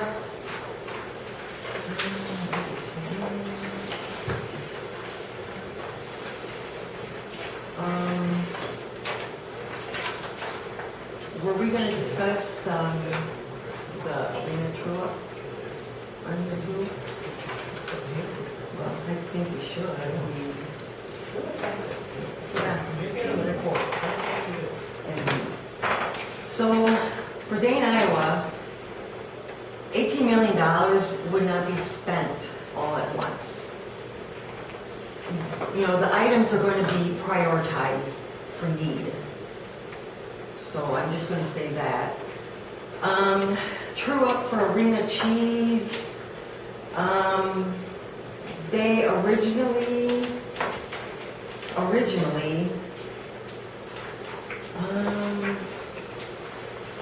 original RLUs was 62.6. The highest that they RLUs was 28.4. And the rebate that, because they didn't use all those RLUs, it was really overestimated, $64,125. And they did pay that up front, yes? 117. So that money should be refunded back to them, correct? Well, that's easy, yeah.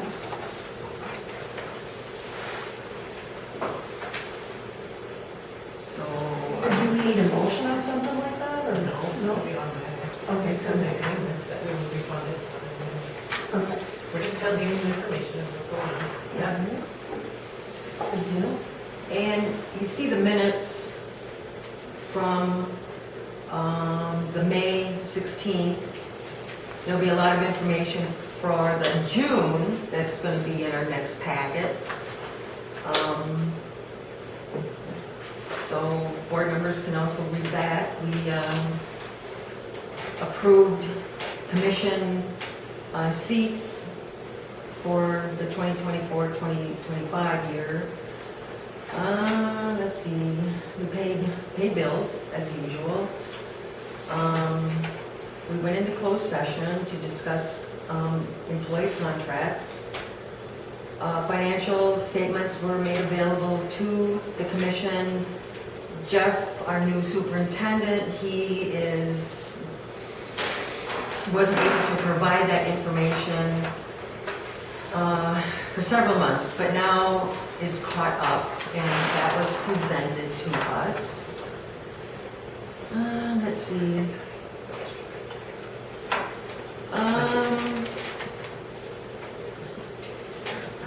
Just reading this. What I'll do is for the next month, because we don't have the minutes for June, I'll provide all that information to the board. It's a lot. The monthly stipend,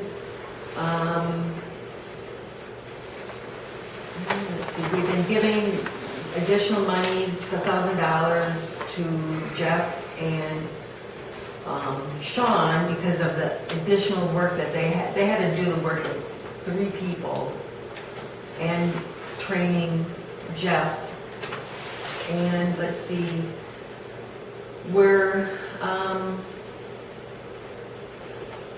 the motion was approved the continuation of the monthly stipend for review at June. Oh, let's see, what did we decide? Decided not to continue this stipend. What's that? Decided not to continue. Yeah, okay, and I thought that's what, thank you.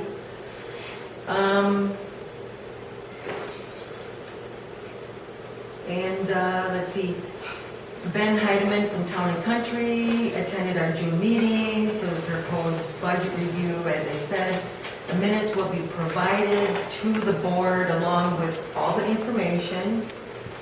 And that pretty much is kind of a highlight of the day in Iowa. And we didn't violate, so that covers it. Like I said, the packet will be given to the board along with the June minutes next month. And moving on. So, nothing for emergency response, fire EMS. I see letter A, a special board meeting to discuss fire EMS agreement. And so Melissa, if you want to fill people in? If they're working with the attorney, I should have a preliminary draft on this week for both the fire and EMS. We've been back and forth. So if people are available next Tuesday night. Are you sure to be prepared that quickly? So, Okay. So next, that would be the 9th? Yes. Oh, July. Yep. Yeah, July 9th. So, Available. does that work for board members? That would be at 7 o'clock, of course. 6 or 7, whatever works. Whatever board members want to do. Or do you want to, is the 16th better for board members?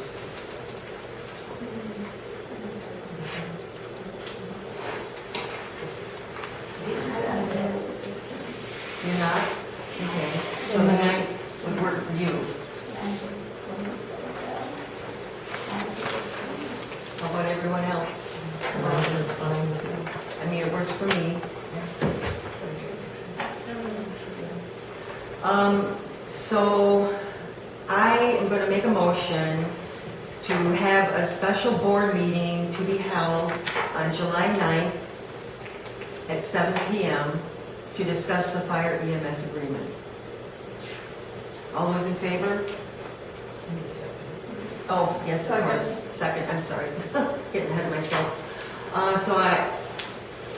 Motion from Kate, a second from Melissa to have a special board meeting to discuss the fire EMS agreement, July 9th at 7 PM. All those in favor? Aye. Opposed? Motion carries. And so do I have to send you an email to, okay. All right, next item, personnel, there was nothing there. And plan commission, let me bring all that up.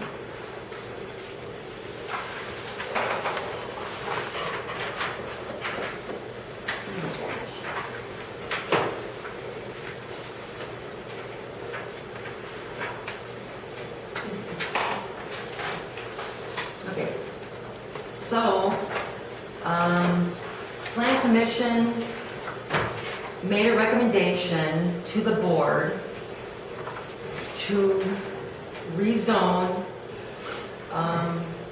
160 Highway 14 in Reno, Wisconsin from R4. No. Doing the 19-day resolution. Oh, okay, then I'm looking at the, all right.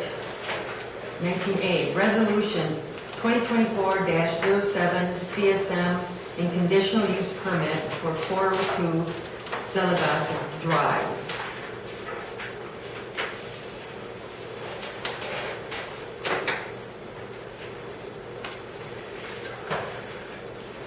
That's correct. Andrew Linderman, yep. I make a motion that we approve the resolution CSM to combine two parcels and conditional use permit for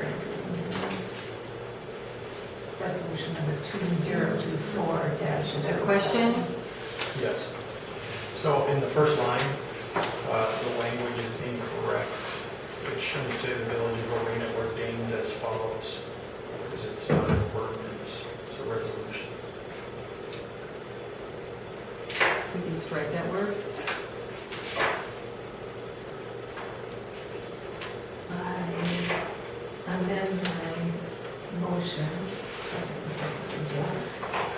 that we approve the resolution 2024-07 to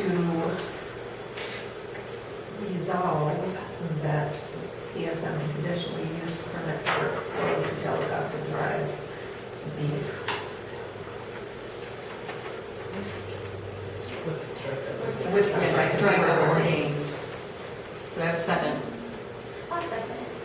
So I have a motion from Kristen, a second from Becca Raven to approve the 2024-07 CSM and conditional use permit for 402 Delegasa Drive for Andrew Linderman, striking the word ordains in the first sentence. Can I ask a couple questions? So this is allowing him to have a business in the back garage, it looks like.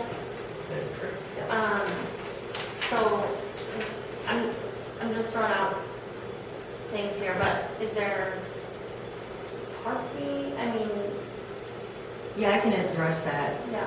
He, for the most part, he does like events, like, Yeah, I stopped by his little pop-up art studio. yeah, and Is it gonna he, be like, yeah, he had stated that there's not gonna be that much traffic, so parking shouldn't be an issue, and then he also stated that people can also park in his driveway.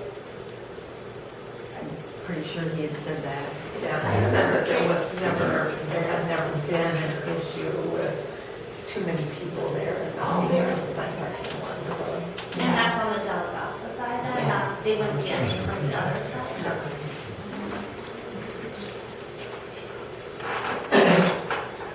Any other questions? Are we ready to do roll call? So, all right. Kristen? Aye. Kathy? Aye. Melissa? Aye. Katarina? Aye. Matthew? Aye. Brittany? Aye. Kate? Aye.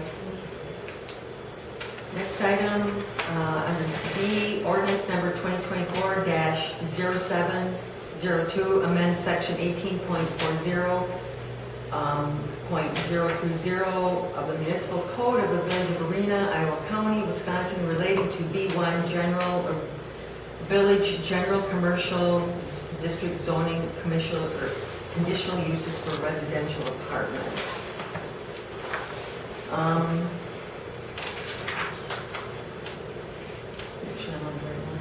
The Plan Commission did make a recommendation to the board to accept this change. And the change allows an apartment to be in the front or rear of, and it's the old fire station. You know what I'm talking about? Do you know Becca Raven? Is that where the beauty parlor Yeah. is? Is that what they're called, hairstylists? Yeah. Yes. So, I guess what I will need a motion, and I can make a motion to accept ordinance 2024-0702 to amend the ordinance section 18.40.030 of the municipal code of the village of Arena, Iowa County, Wisconsin, relating to B1 village general commercial district zoning conditional uses for residential apartment. Could I get a second, please? I'll second. So there's a motion from Kate and a second from Matthew, and this is a roll call. Kathy? Aye. Melissa? Aye. Katarina? Aye. Matthew? Aye. Brittany? Aye. Kristen? Aye. Kate? Aye. Motion carries 7-0. Okay, next item is ordinance number 2024-0703, rezoning parcel 101-101-0208 from R4 to planned unit development, and that's for 4 or 8 apartments. I will make a motion, and the plan commission made a motion to accept, or for the recommendation to the board, and I will make, go ahead. So this is written as if it's a resolution, but it states that it's an ordinance. That's correct. I'm, Because it's a permanent change. So it goes onto your comprehensive plan. okay. So is it a resolution? It's an ordinance. Because at the end it says be it resolved, and that would be what we would have in a resolution. So I'm just trying to, Be it resolved. I don't know. Be it resolved. It can be that way. Every ordin, I guess everything I've seen says it's not supposed to do that, but I think on for sure. What should it say? Be it ordained? Yeah, okay. I'm asking the question because again, if we look at the other ordinances that we've had tonight, they're written differently. This is written like a resolution, and then it says be it resolved, which is what the resolution says. Right, but because your comprehensive plan currently says that it's R4, in order to change your comprehensive plan, it has to be ordinance. Can't not be a resolution. I get that But you part. can't write an ordinance, follow your code because it's not in your code. Does that make sense? So I'm just wondering, is it the whereases and the now therefore that is the problem?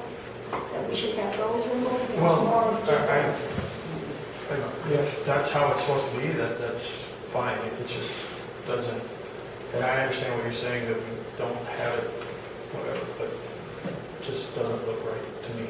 So, I can see the confusion, but So any other questions? Comments? I made the motion, ordinance 2024-0703, rezoning parcel 101-0208 from R4 to PUD. Do I have a second? I'll second. So I have a motion from Kate, a second from Matthew, and this is a roll call vote. Kathy? Yes. Melissa? Yes. Dr. Rita? yes, Matthew? Abstain. Brittany? Kristen? Yes. Kate? Yes. Motion. All right, number D under 19, resolution 2024-08, conditional use permit for 521 High Street. I got ahead of myself a little bit on that one, but the Plan Commission did make a recommendation to the board to allow the conditional use permit. With this one, Kate, I'm guessing we need now therefore be it resolved, since it's a resolution.